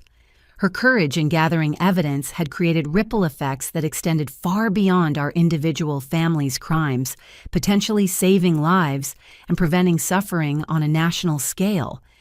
The story was no longer just about one family's betrayal, but about a society's obligation to protect its most vulnerable members and to recognize that elderly people deserve dignity, respect, and justice, regardless of their physical limitations or family circumstances. 6 months after the arrests, the federal courthouse in downtown became the stage for what local media dubbed the trial of the century for our region. The prosecution had decided to try all 5 defendants together, creating a courtroom drama that would unfold over several weeks and expose the full scope of the conspiracy in public testimony. I sat in the front row of the gallery directly behind the prosecution table, watching as my former family members were led into the courtroom in orange jumpsuits and restraints. The contrast between their current appearance and the well-dressed, respectable people I'd known my entire life was jarring. Margaret's carefully maintained hair was now gray and unkempt. Robert's confident posture had been replaced by a defeated slouch, and Amanda looked years older than her actual age. Uncle Greg maintained his silence on advice of counsel, but his previous boasts recorded by Eleanor had already destroyed any credibility he might have claimed. The recordings played in court captured him laughing about Eleanor's confusion and bragging about how easy it was to steal from the old woman without consequences. His own words painted him as the callous criminal he'd chosen to become. Jessica's appearance was perhaps the most dramatic change of all. The confident, professionally dressed bank employee I'd trusted for 15 years had been replaced by a hollow-eyed stranger who couldn't meet my gaze across the courtroom. Her lawyer had advised her to maintain a facade of remorse and confusion, but the evidence against her was too overwhelming for any believable defense. The opening statements revealed the prosecution's strategy of presenting the case as a conspiracy that had victimized not just Eleanor, but multiple elderly people across several states. Federal prosecutor Maria Santos outlined how the defendants had developed systematic methods for isolating, drugging, and robbing elderly relatives, while framing innocent family members for their crimes. Ladies and gentlemen of the jury, Santos began her voice carrying the authority of someone who'd prosecuted hundreds of criminal cases. You're going to hear evidence of crimes so callous, so carefully planned, and so completely without regard for human dignity that they may challenge your faith in the bonds of family and friendship. She went on to describe how Eleanor had endured months of systematic abuse while secretly gathering evidence that would eventually expose the entire conspiracy. The prosecution's case would rely heavily on Eleanor's recordings, which captured the defendants discussing their crimes in their own voices with shocking casualness. But the defense attorneys had coordinated their strategies around a central theme of denying responsibility and blaming other defendants. Margaret's lawyer claimed she'd been coerced by Robert and Uncle Greg, portraying her as another victim who'd been manipulated into criminal activity against her better judgment. Mrs. Morrison was a loving mother and grandmother who became trapped in a conspiracy orchestrated by more sophisticated criminals. Defense attorney James Patterson argued, while her actions were wrong, she was essentially another victim of the same manipulation that targeted Eleanor Morrison. Robert's defense took a different approach, with attorney Susan Chang arguing that Uncle Greg had been the mastermind of the conspiracy, and that Robert had participated only reluctantly to protect his wife from Greg's threats. Mr. Morrison was caught between loyalty to his brother-in-law and concern for his wife's safety. Chang told the jury, Greg Morrison used intimidation and emotional manipulation to force Robert's participation in crimes he never would have committed independently. Amanda's lawyer, David Rodriguez, attempted to paint her as a young woman who'd been pressured by older, more experienced criminals into activities she didn't fully understand. Ms. Morrison was barely out of college when this conspiracy began, Rodriguez argued. She was manipulated by family members she trusted, who exploited her youth and inexperience for their own criminal purposes. But perhaps the most creative defense came from Jessica's attorney, who argued that her banking expertise had been exploited by criminals who'd threatened to destroy her career and personal relationships if she didn't cooperate. Ms. Williams was essentially blackmailed into participating in financial fraud by people who threatened to falsely accuse her of crimes she didn't commit, attorney Michelle Torres claimed. She was trapped between helping criminals and facing false accusations that would have destroyed her life and career. The coordinated nature of these defenses, with each defendant blaming the others while claiming to be victims themselves, struck me as a continuation of the same manipulative behavior they'd exhibited throughout the conspiracy. Even facing overwhelming evidence of their crimes, they were still trying to avoid responsibility through lies and emotional manipulation. The prosecution's first witness was Dr. Sarah Martinez, the forensic pathologist who'd conducted the exhumation and toxicology testing on Eleanor's remains. Her testimony confirmed what Amanda had revealed during her confession: Eleanor had died from medication overdose rather than natural causes. The tissue samples showed levels of benzodiazepines and sleep aids that were at least 3 times higher than any reasonable therapeutic dose, Dr. Martinez explained to the jury. These medication levels would have caused severe confusion, respiratory depression, and eventually death in a person of Mrs. Morrison's age and health status. The doctor went on to explain that the medication overdose had been gradual rather than acute, suggesting systematic poisoning over several months rather than a single lethal dose. This testimony supported Eleanor's own recordings, where she described family members regularly adding extra pills to her food and drinks. But the most damaging testimony came from Thomas Bergen, who walked the jury through the evidence Eleanor had gathered and the sophisticated nature of her covert investigation. Mrs. Morrison essentially conducted one of the most thorough undercover operations I've seen in 20 years of federal law enforcement, Thomas testified. While pretending to be confused and helpless, she was actually documenting criminal activity with the precision of a trained investigator. The jury listened in fascination as Thomas described Eleanor's hidden recording devices, her secret documentation of stolen items, and her careful preservation of evidence that the defendants thought they'd successfully destroyed. The recordings were played in court, allowing the jury to hear the defendants' own voices as they planned crimes and discussed framing innocent people. During cross-examination, defense attorneys attempted to challenge the admissibility of Eleanor's recordings, arguing that she hadn't obtained proper consent from the people she'd recorded. But Judge Williams ruled that the recordings were admissible under exceptions for gathering evidence of crimes and protecting potential victims from ongoing abuse. The second week of testimony focused on the banking fraud facilitated by Jessica, with expert witnesses explaining how she'd used her position to create false accounts and process fraudulent transactions. Bank security footage showed Jessica meeting with my parents and Uncle Greg after hours accessing systems she had no legitimate reason to use during those meetings. Perhaps the most compelling witness was Frank Morrison, the Ohio victim, who'd been rescued as a result of our investigation. Despite his age and the trauma he'd endured, Frank's military bearing and clear testimony made a powerful impression on the jury. These defendants treated elderly people like business opportunities rather than human beings. Frank testified, his voice steady despite the emotional weight of his words. They developed methods for systematically destroying the final years of people who'd lived long, productive lives and deserved dignity and respect. Frank went on to describe the psychological torture of knowing his own relatives were slowly killing him while making him doubt his own sanity. His testimony connected our case to the broader pattern of elder abuse that extended beyond my family's specific crimes. But the trial's most dramatic moment came during the third week when Amanda took the stand as part of her cooperation agreement with prosecutors. Her testimony revealed details about the conspiracy that even the federal investigators hadn't known, including the existence of other elderly victims in different states who died under suspicious circumstances. We started small, taking little things that we thought Eleanor wouldn't notice. Amanda testified, her voice barely audible, as she described the evolution of their crimes. But Greg kept pushing us to take more valuable items, and when Eleanor started asking questions, he suggested we needed to keep her more confused so she couldn't interfere.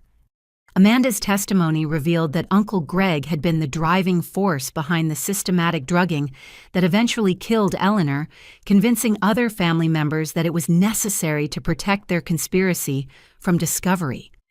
Greg said we were already committed to the theft, so we might as well go all the way, Amanda continued. He said Eleanor was going to die soon anyway, so we were just speeding up something that was inevitable. The callousness revealed in Amanda's testimony was shocking even to people who'd been following the case closely. The defendants hadn't just been stealing from Eleanor, they'd been actively hastening her death to prevent her from exposing their crimes. Cross-examination of Amanda focused on her cooperation agreement and the reduced sentence she'd received in exchange for her testimony. Defense attorneys suggested that she was lying about other defendants' roles to further minimize her own responsibility. But Amanda's testimony was corroborated by the recordings Eleanor had made, which captured conversations where family members discussed medication strategies and debated how much confusion was necessary to maintain their theft operation. As the trial progressed, it became clear that the evidence against all 5 defendants was overwhelming. The recording's financial documents, witness testimony, and Amanda's insider knowledge created a comprehensive picture of a criminal conspiracy that had victimized multiple elderly people across several states. The courtroom gallery was packed every day with elder abuse advocates, family members of other victims, and journalists covering what had become a landmark case for elder abuse prosecution. Many observers seem to see the trial as a broader examination of how society treats its elderly members and what happens when family bonds are corrupted by greed and selfishness. For me, sitting through weeks of testimony about my family's crimes was emotionally exhausting, but also validating. Every piece of evidence confirmed that I'd made the right choice in cooperating with federal investigators, regardless of the personal cost. Eleanor's voice seemed to whisper encouragement from the recordings, reminding me that truth and justice were worth any amount of temporary pain. As the prosecution prepared to rest its case, I felt confident that Eleanor would finally receive the justice she'd died fighting for, and that other elderly people would be protected from similar abuse by the precedent this trial would establish. The fourth week of the trial brought a development that transformed our case from a family criminal matter into a national movement for elder abuse reform. Investigative journalist Michael Chen published a follow-up article in the Washington Post revealing that his investigation had uncovered 6 additional elderly victims across 3 states, all following the same pattern of family-orchestrated abuse and theft that had characterized Eleanor's case. The Morrison family conspiracy appears to be just the tip of the iceberg. Chen wrote, representing a systematic approach to elder abuse that may be far more widespread than law enforcement agencies have previously recognized. The article included interviews with family members of elderly victims who died under suspicious circumstances in Pennsylvania, Ohio, and West Virginia over the past decade.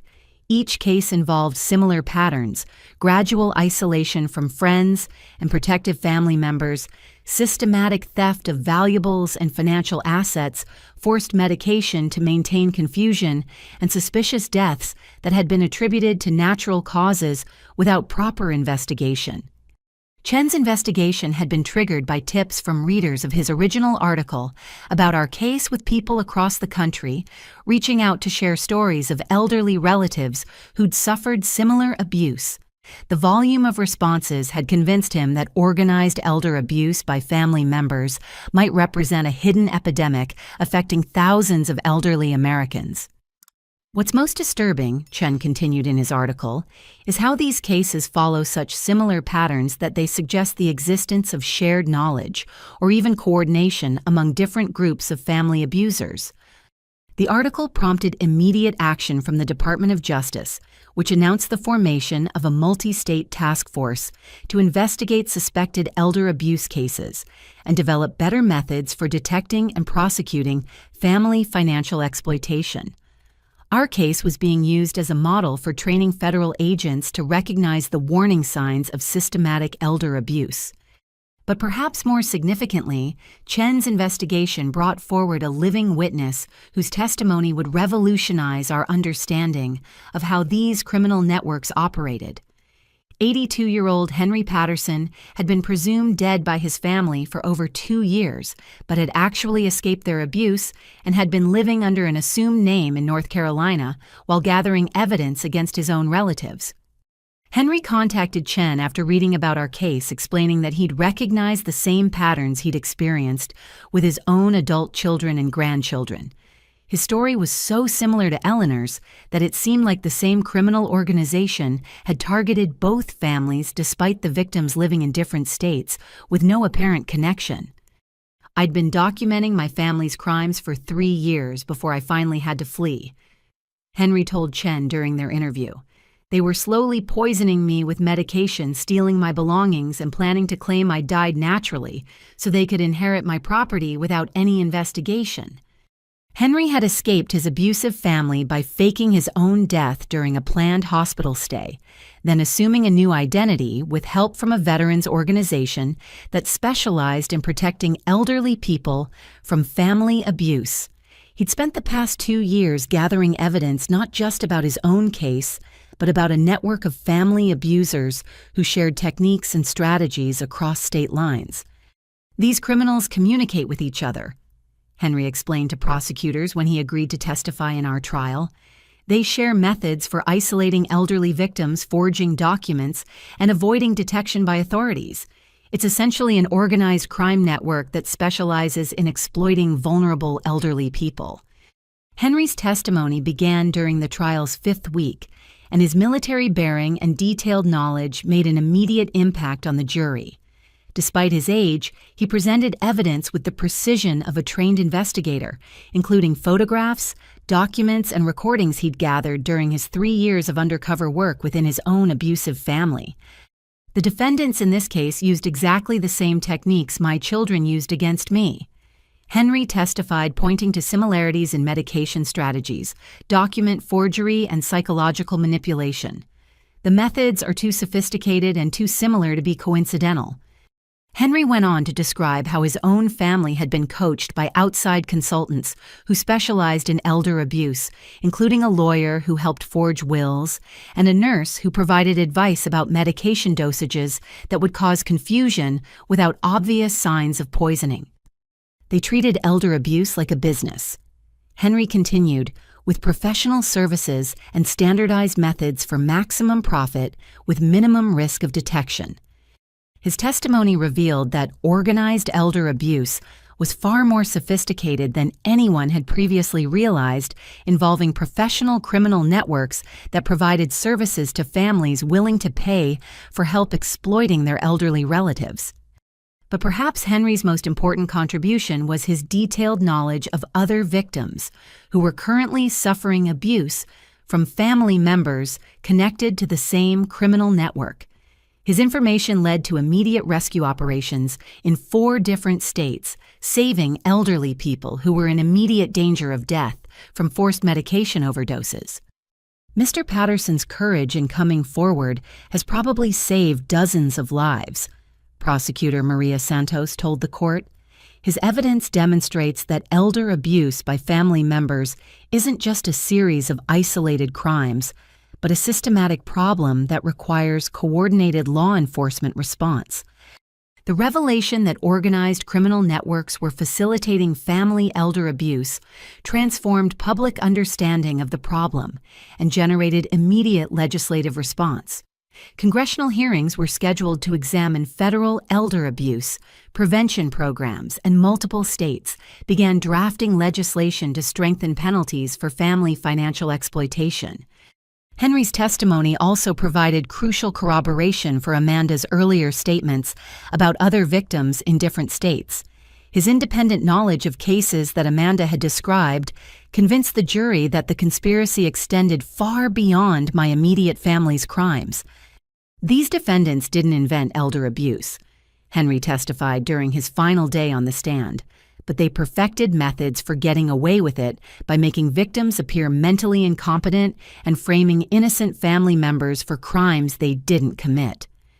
The elder abuse advocacy community rallied around Henry's courage in speaking out with the National Center on Elder Abuse, naming him their Hero of the Year for risking his safety to expose criminal networks that were victimizing elderly Americans across the country.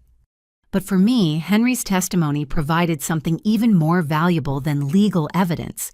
It proved that Eleanor hadn't been alone in her fight against family abuse. There were other elderly people who'd shown similar courage in gathering evidence and planning for justice, even when they knew they might not live to see their abusers punished. "Your grandmother was part of a quiet revolution," Henry told me during a break in his testimony.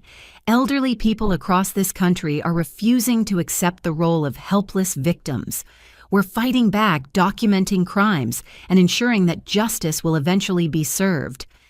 Henry's words reminded me that Eleanor's legacy extended beyond our individual case, to encompass a broader movement of elderly people who were taking active roles in protecting themselves and others from family abuse.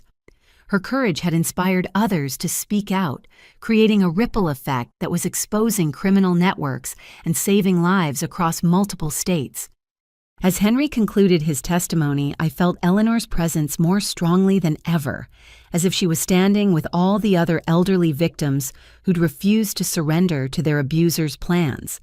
Their collective courage was transforming elder abuse from a hidden crime into a public priority that would receive the attention and resources necessary to protect vulnerable elderly people from family exploitation. The trial was no longer just about punishing my family's specific crimes, but about establishing precedents that would make elder abuse by family members much more difficult to commit and much easier to prosecute in the future. As the prosecution rested its case and the defense prepared their arguments, it became clear that the evidence against all 5 defendants was so overwhelming that continuing to trial would likely result in maximum sentences for everyone involved. Behind the scenes, defense attorneys began approaching prosecutors about possible plea agreements that might spare their clients from the harshest penalties federal law allowed. The first defendant to break ranks was Jessica, whose attorney had apparently concluded that her banking expertise made her particularly vulnerable to additional federal charges related to money laundering and financial institution fraud. Her cooperation could provide investigators with detailed information about how the conspiracy had used the banking system to facilitate their crimes across multiple states. Ms. Williams is prepared to provide comprehensive testimony about the financial aspects of this conspiracy in exchange for a reduced sentence. Her attorney, Michelle Torres, announced during a closed hearing with Judge Williams. She has detailed knowledge of banking procedures that were exploited to facilitate elder abuse, and her cooperation could help law enforcement prevent similar crimes in the future. Jessica's plea agreement required her to serve 5 years in federal prison and pay full restitution to all victims identified through the investigation. More importantly, she would be required to cooperate with ongoing investigations into elder abuse cases across multiple states using her banking expertise to help law enforcement understand how financial institutions could be exploited by family abusers. Thomas told me later that Jessica's cooperation had already proved valuable as she'd identified specific banking procedures that made it easy for family members to forge documents and access elderly relatives' accounts without proper oversight. She's provided us with a roadmap for closing loopholes that criminals have been exploiting for years, Thomas explained. Her information is helping us work with financial institutions to develop better protections for elderly customers who might be vulnerable to family exploitation. Uncle Greg's plea negotiations were more complex as prosecutors considered him the primary architect of the conspiracy and wanted to ensure that his sentence reflected his leadership role in multiple elder abuse cases. His attorney eventually agreed to a 12-year sentence in exchange for cooperation in investigating other elderly victims who'd suffered similar abuse. Gregory Morrison was the driving force behind a criminal enterprise that victimized elderly people across multiple states. Prosecutor Santos announced when the plea agreement was finalized. His sentence reflects both the severity of his crimes and the cooperation he's providing to help identify other victims and prevent future abuse. Uncle Greg's cooperation included detailed information about the professional criminal network that had provided services to family abusers, including the identities of lawyers, healthcare workers, and financial advisors who'd helped facilitate elder abuse in exchange for payment. My parents' plea negotiations took longer as their attorneys struggled to find cooperation value that would justify reduced sentences given their central role in Eleanor's abuse and death. Eventually, they agreed to 15-year sentences, each in exchange for testimony against the professional criminal network and assistance in locating assets that had been stolen from multiple elderly victims.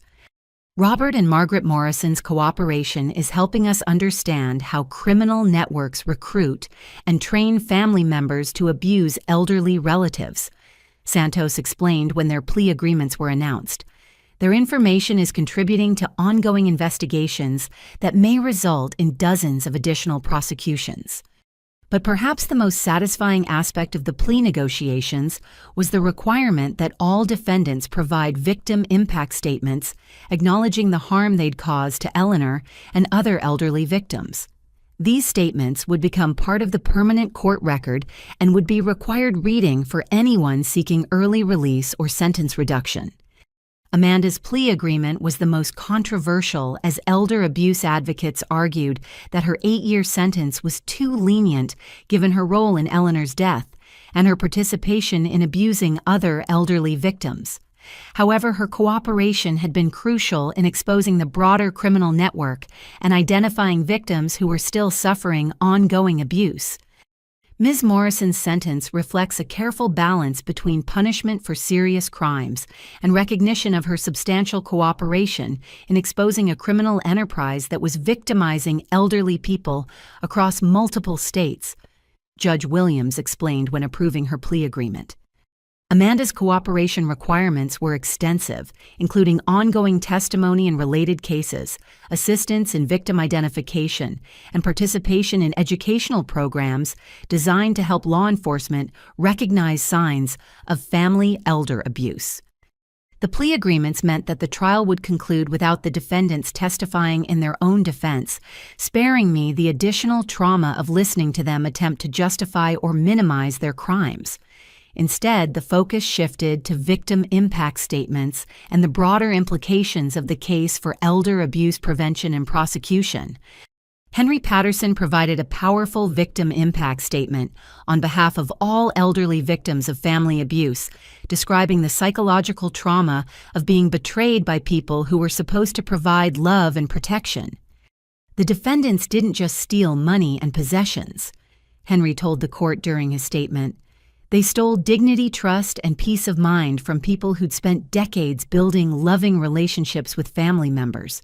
The emotional damage they caused will last far longer than any financial losses.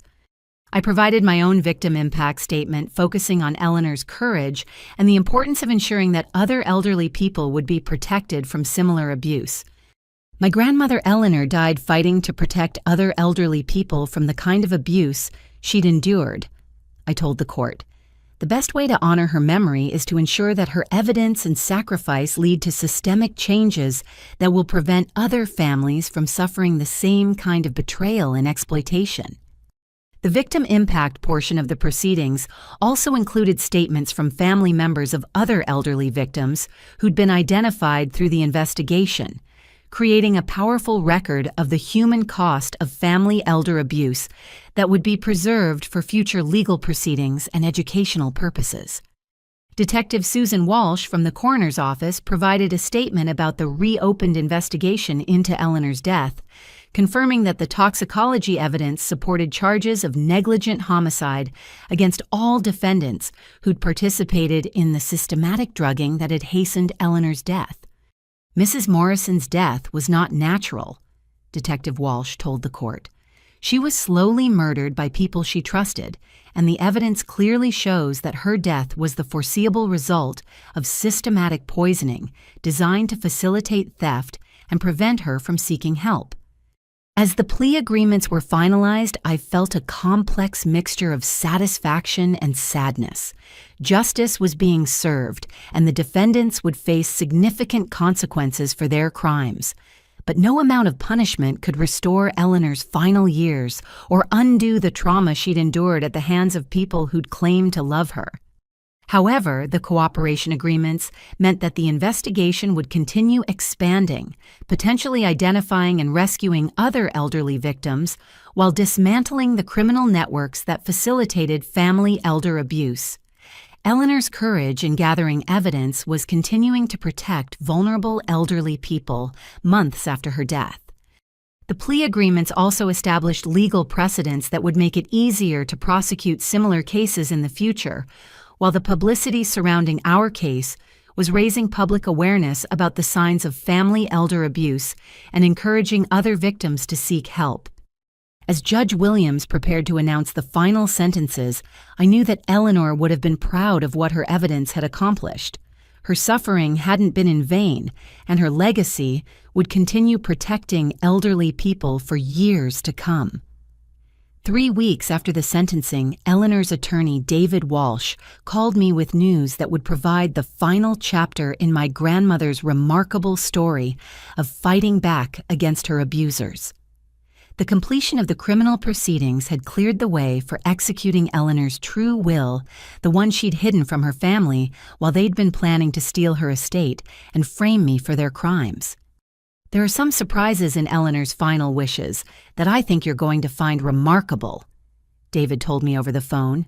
She was far more prepared for this situation than any of us realized, and her planning extends well beyond just protecting you from false accusations. I met David at his law office downtown, the same building where Eleanor had secretly been working to ensure that justice would eventually be served. The conference room was lined with boxes of documents and financial records that represented Eleanor's true legacy, carefully preserved, despite her family's attempts to steal and destroy evidence of her actual wishes. "Your grandmother was one of the most forward-thinking clients I've ever worked with." David began opening a folder thick with legal documents.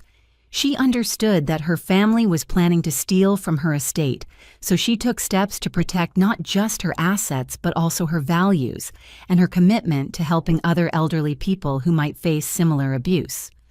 Eleanor's true will revealed that her estate was worth far more than any of us had realized.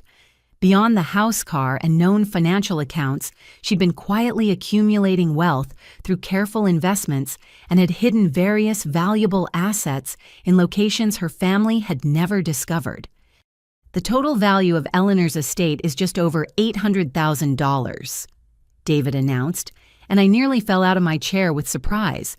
She'd been moving assets into hidden accounts and investments for over 2 years, anticipating that her family would eventually try to steal everything she owned. But Eleanor's financial planning was even more sophisticated than simple asset protection. She'd established a series of charitable trusts designed to fund elder abuse prevention programs, while ensuring that people who genuinely loved her would receive meaningful inheritances.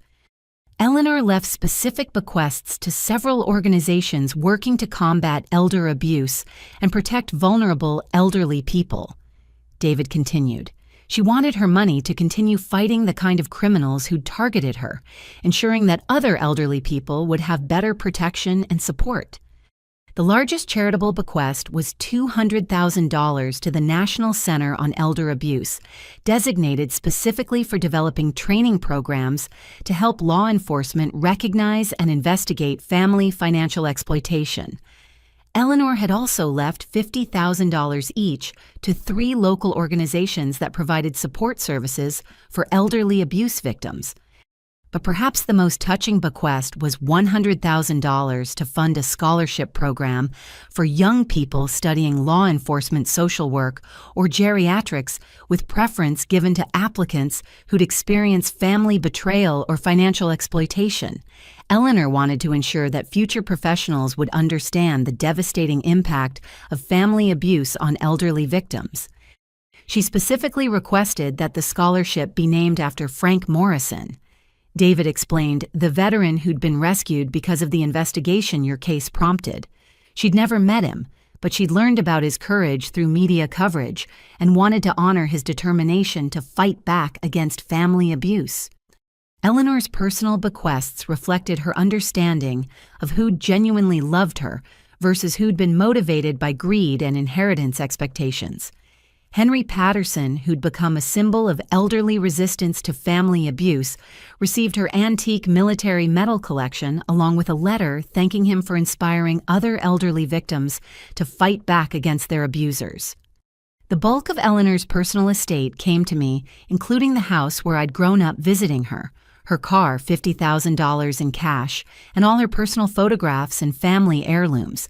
But more importantly, she'd left me with detailed instructions for continuing her work to protect elderly people from family exploitation. "Eleanor wanted you to understand that this inheritance comes with responsibility," David said, handing me a sealed letter addressed to me personally. "She saw you as the keeper of her values and her commitment to justice for elderly abuse victims." Eleanor's final letter to me was longer than the one she'd hidden for the federal investigation, filled with personal memories and expressions of love that brought tears to my eyes. But it also contained specific instructions for using her inheritance to continue fighting elder abuse and supporting other people who'd faced similar family betrayals.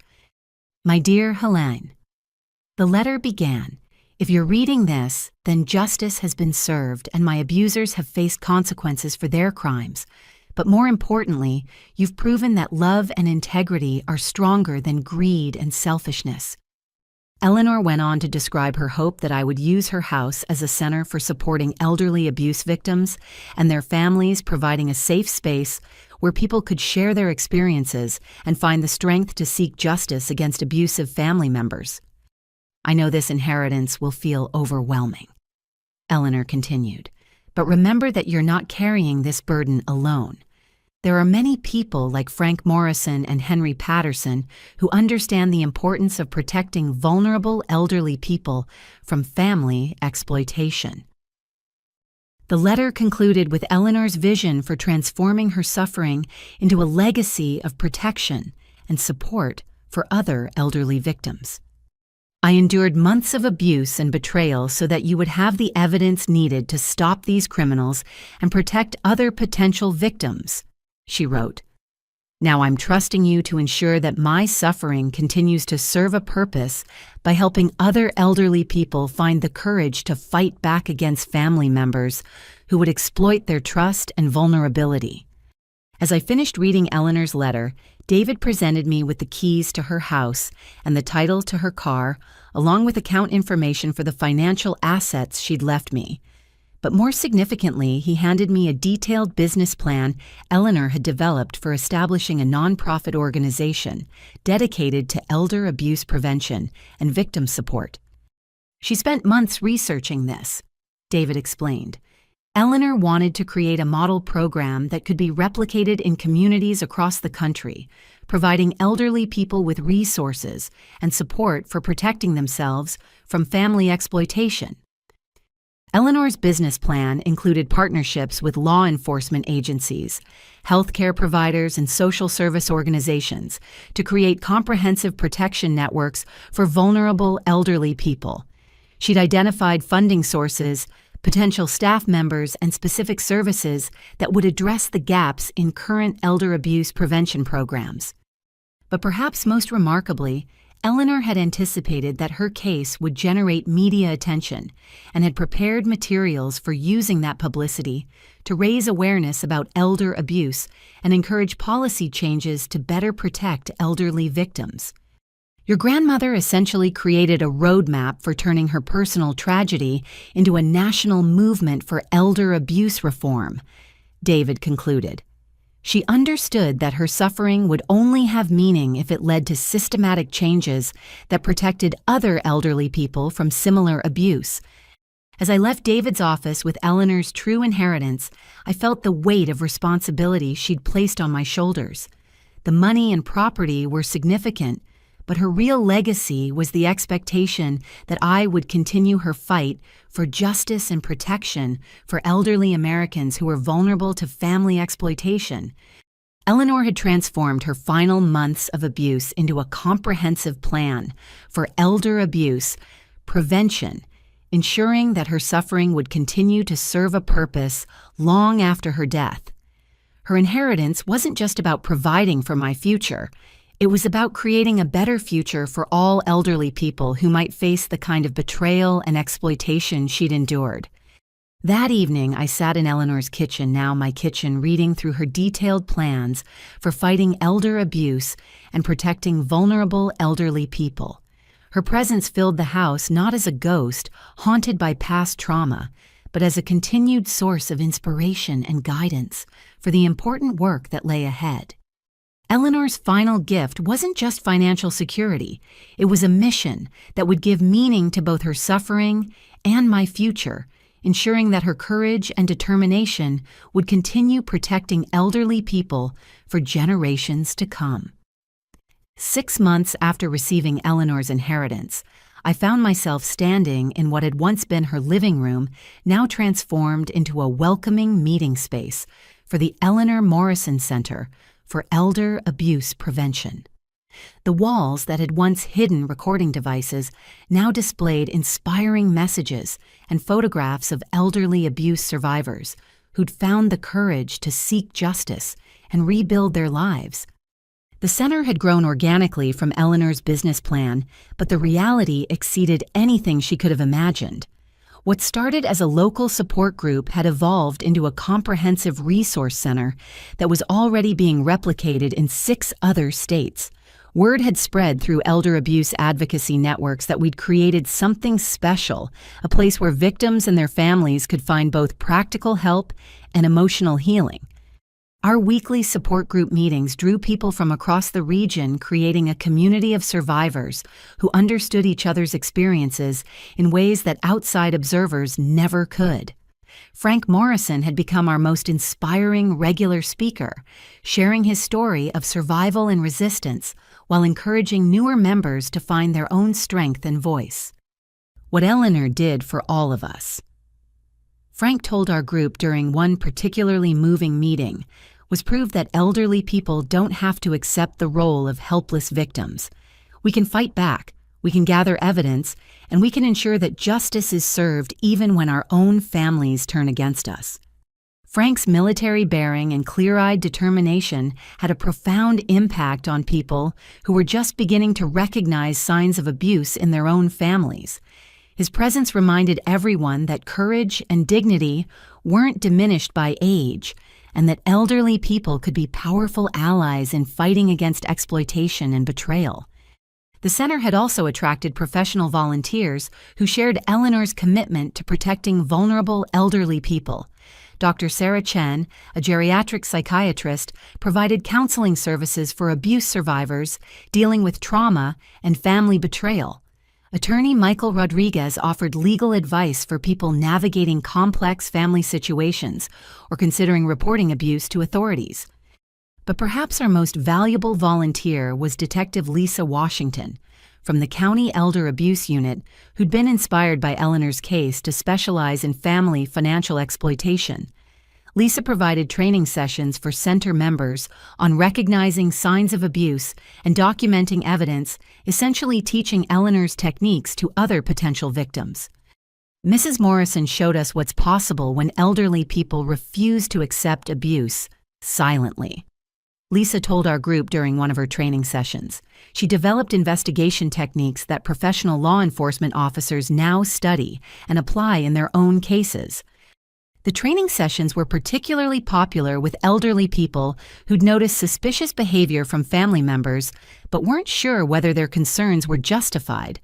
Lisa's practical advice on recognizing manipulation tactics and documenting suspicious activities had already helped 3 center members gather evidence that led to successful prosecutions of abusive relatives. The center had also become a resource for family members who suspected that elderly relatives were being abused but didn't know how to help or where to seek support.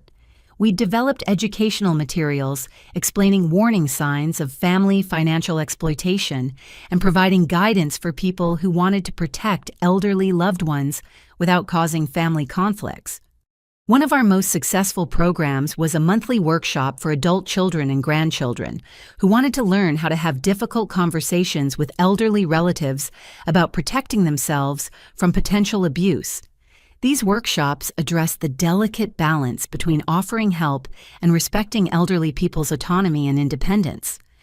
Eleanor's story teaches us that elderly people are often more aware of abuse than their families realize.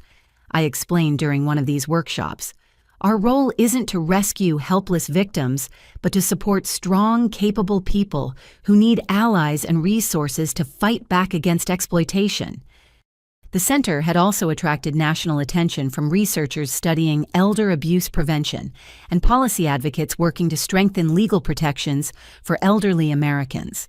Dr. Jennifer Walsh from the National Institute on Aging had visited to study our model and was working to incorporate our approaches into federal elder abuse prevention programs. The Eleanor Morrison Center represents a new paradigm for elder abuse prevention. Dr. Walsh told a conference of researchers and policymakers, instead of treating elderly people as passive victims who need protection, this model recognizes them as active participants in their own safety and powerful advocates for systemic change. But perhaps the most meaningful recognition came from Henry Patterson, who'd traveled from North Carolina to attend our first anniversary celebration. His presence reminded everyone that the center's work extended far beyond our local community to encompass a national movement of elderly people refusing to accept abuse silently. Eleanor Morrison saved my life by inspiring me to come forward with evidence about criminal networks targeting elderly people, Henry told the anniversary gathering. Now this center is saving other lives by giving people the support and resources they need to fight back against family exploitation. The anniversary celebration also featured a video message from Thomas Bergen, who'd been promoted within the FBI partly based on his success in investigating our case and developing new approaches to family financial exploitation cases.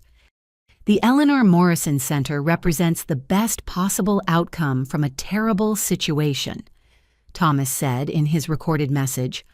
Eleanor's suffering has been transformed into a resource that's protecting countless elderly people from similar abuse, while the investigative techniques she developed are helping law enforcement agencies across the country prosecute family exploitation cases.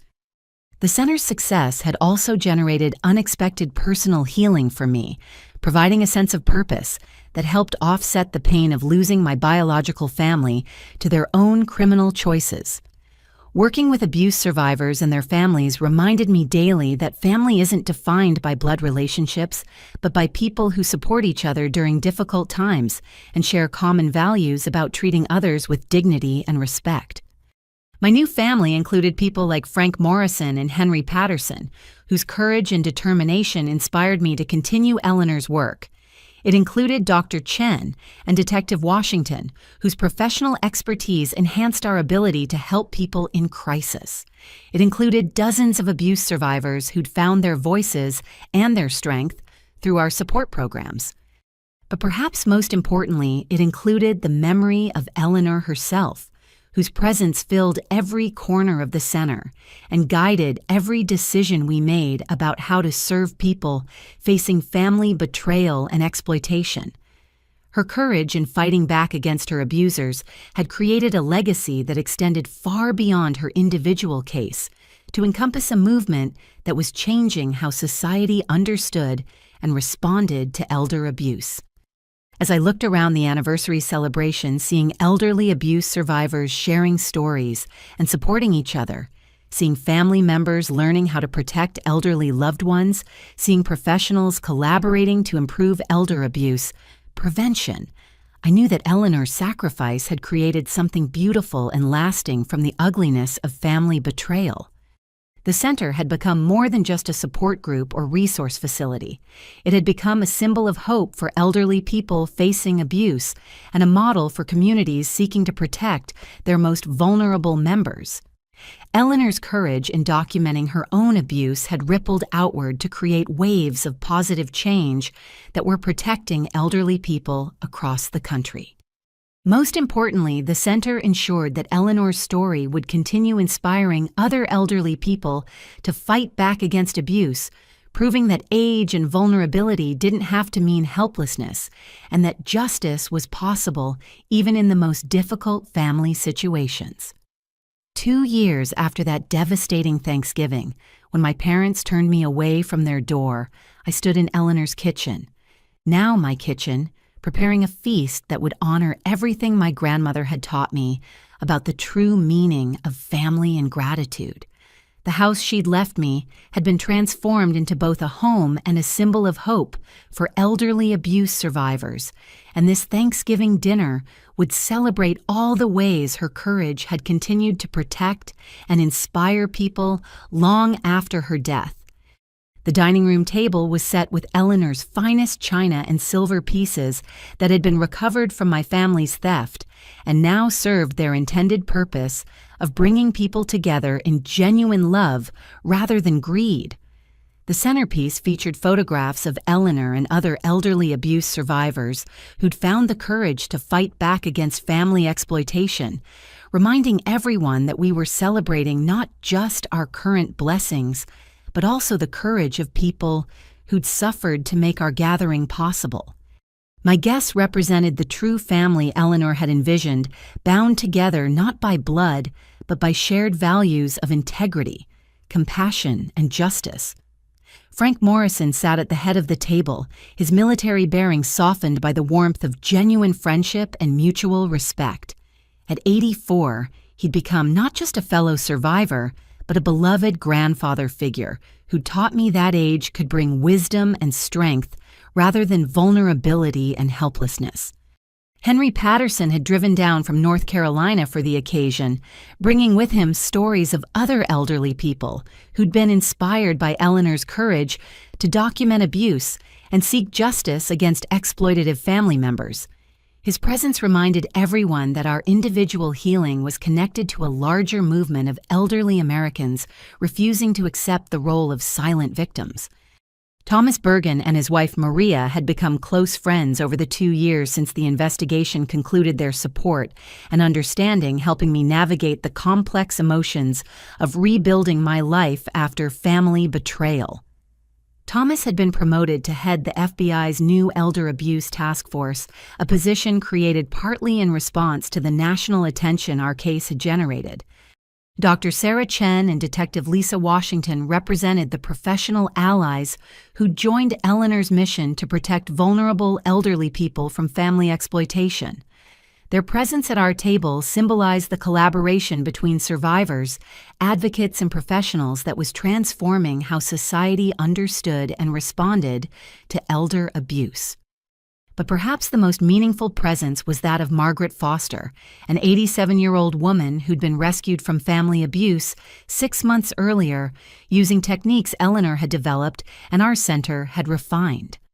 Margaret's daughter and son-in-law had been systematically stealing from her while planning to have her declared incompetent, but Margaret had remembered Eleanor's story from news coverage and had begun secretly documenting their crimes. Eleanor Morrison gave me permission to trust my own instincts. Margaret had told me when she first came to the center for help. When my family told me I was getting confused and paranoid, I remembered how your grandmother's family had told her the same things while they were robbing her. That's when I knew I needed to start gathering evidence. Margaret's successful prosecution of her abusive family members had generated additional media coverage that continued to raise awareness about elder abuse and inspire other victims to seek help. Her presence at our Thanksgiving table represented the ongoing impact of Eleanor's courage, demonstrating how one person's refusal to accept abuse could create ripple effects that protected countless others. As we gathered around the table, I felt Eleanor's presence more strongly than ever, not as a ghost haunted by past trauma, but as a continuing source of inspiration and guidance for the work we were all doing to protect elderly people from exploitation and betrayal. Frank Morrison offered the blessing, his voice strong and clear, as he thanked God for bringing together people who understood the importance of protecting vulnerable members of society. "We're grateful not just for this meal and this company," he said, "but for the courage of Eleanor Morrison, whose refusal to accept abuse silently has protected countless elderly people from similar suffering." As we shared the feast I'd prepared using many of Eleanor's recipes, conversation flowed naturally from personal updates to discussions about ongoing cases and advocacy efforts. Thomas described new federal legislation that would strengthen penalties for family financial exploitation, while Detective Washington talked about training programs that were teaching law enforcement agencies to recognize signs of elder abuse that might previously have been overlooked. Dr. Chen shared research showing that elder abuse survivors who received appropriate support services were remarkably resilient, often emerging from their experiences with renewed strength and commitment to helping other victims. Her work with center members had contributed to academic understanding of how elderly people could recover from family betrayal and rebuild their lives around healthier relationships. Henry Patterson provided updates on the national network of elder abuse survivors that had emerged partly in response to media coverage of our case. Support groups similar to our center were operating in over 20 states, creating communities where elderly people could find understanding and encouragement from others who'd faced similar challenges. Eleanor's story proved that elderly people could fight back against abuse, Henry reflected as we shared dessert made from Eleanor's apple pie recipe. But more than that, it showed us that fighting back could create something beautiful and lasting from terrible experiences. As the evening wound down, I found myself standing at Eleanor's kitchen window, looking out at the garden she'd tended with such care during her final years. The flower beds that had once provided cover for her secret evidence gathering now bloomed with varieties chosen to attract butterflies and hummingbirds, creating beauty that would continue growing and spreading long after the pain of her abuse had faded into memory. Margaret Foster joined me at the window, her weathered hands steady as she helped me package leftover food for our guests to take home. "You know," she said quietly, "Eleanor would be so proud of what you've built from her suffering. This house has become a place of healing and hope instead of just a crime scene."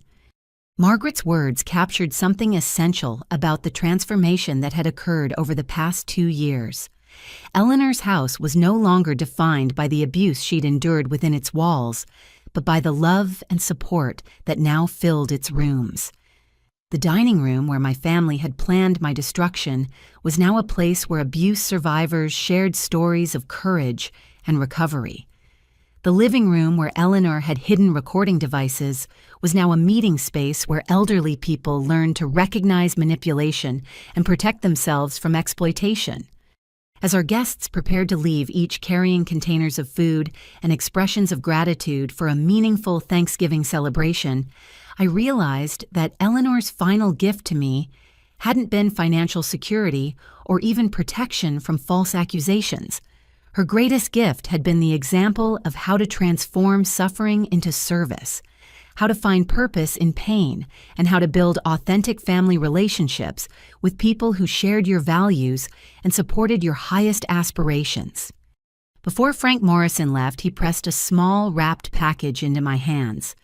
"This belonged to Eleanor," he explained with a gentle smile. "Thomas recovered it from evidence and thought you should have it back." Inside the package was Eleanor's favorite brooch, the one that had concealed a recording device during her final months. But now, instead of hiding surveillance equipment, it held a small note in Eleanor's handwriting. "For Helene, with love and confidence that you'll use your gifts to protect others who need protection." As I pinned the brooch to my dress, I felt the weight of Eleanor's trust and the lightness of her love surrounding me like a warm embrace. The woman who'd endured months of abuse while secretly fighting for justice had somehow known that her courage would inspire others to continue her work long after her death. Standing in the doorway of what had become both my home and Eleanor's legacy, I watched my chosen family drive away into the November night, each carrying pieces of the love and hope that had grown from Eleanor's refusal to accept abuse silently. The house that had once hidden terrible secrets was now filled with the warmth of genuine relationships and shared purpose. As I cleaned up the remnants of our feast using Eleanor's dishes and following routines she'd established decades earlier, I reflected on the journey that had brought me from devastating family betrayal to this moment of profound gratitude and peace.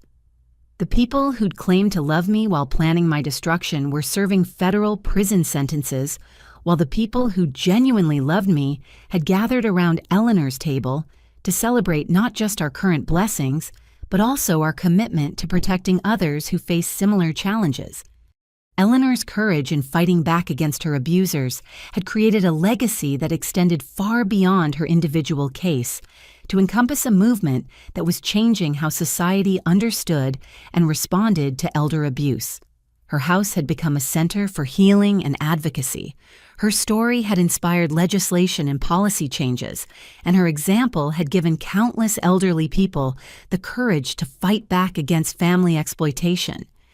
But perhaps most importantly, Eleanor had taught me that family isn't defined by blood relationships or legal obligations, but by people who stand with you during your darkest moments and share your commitment to treating others with dignity and respect.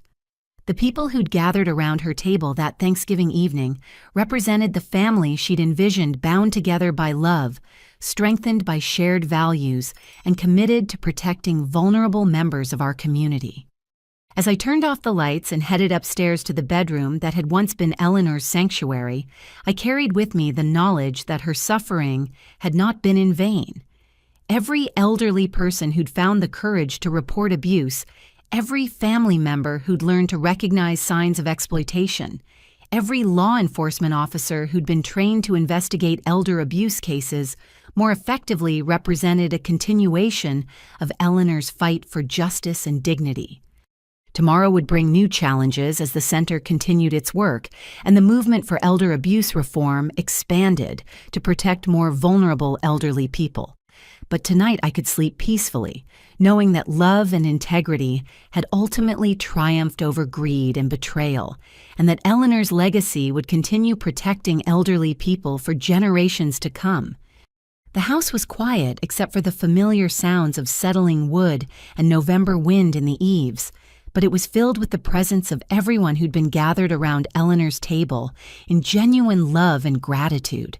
Her courage in refusing to accept abuse silently had created this moment of peace and hope, proving that even the most devastating family betrayals could be transformed into something beautiful and lasting.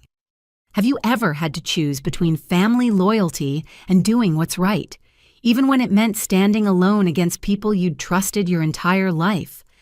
Eleanor's story reminds us that sometimes the most loving thing we can do is refuse to enable harmful behavior, even when it comes from people we care about. If you found strength in this story, or know someone who might need to hear Eleanor's message of courage and hope, please share it with others who could benefit from knowing that they're not alone in facing difficult family situations. Thank you for joining me on this journey through Eleanor's fight for justice and the healing that followed. I hope her example inspires you to stand up for what's right, protect vulnerable people in your own community, and remember that true family is defined by love and respect rather than blood relationships. May you find the courage to create the life and relationships you deserve, just as Eleanor taught me to do.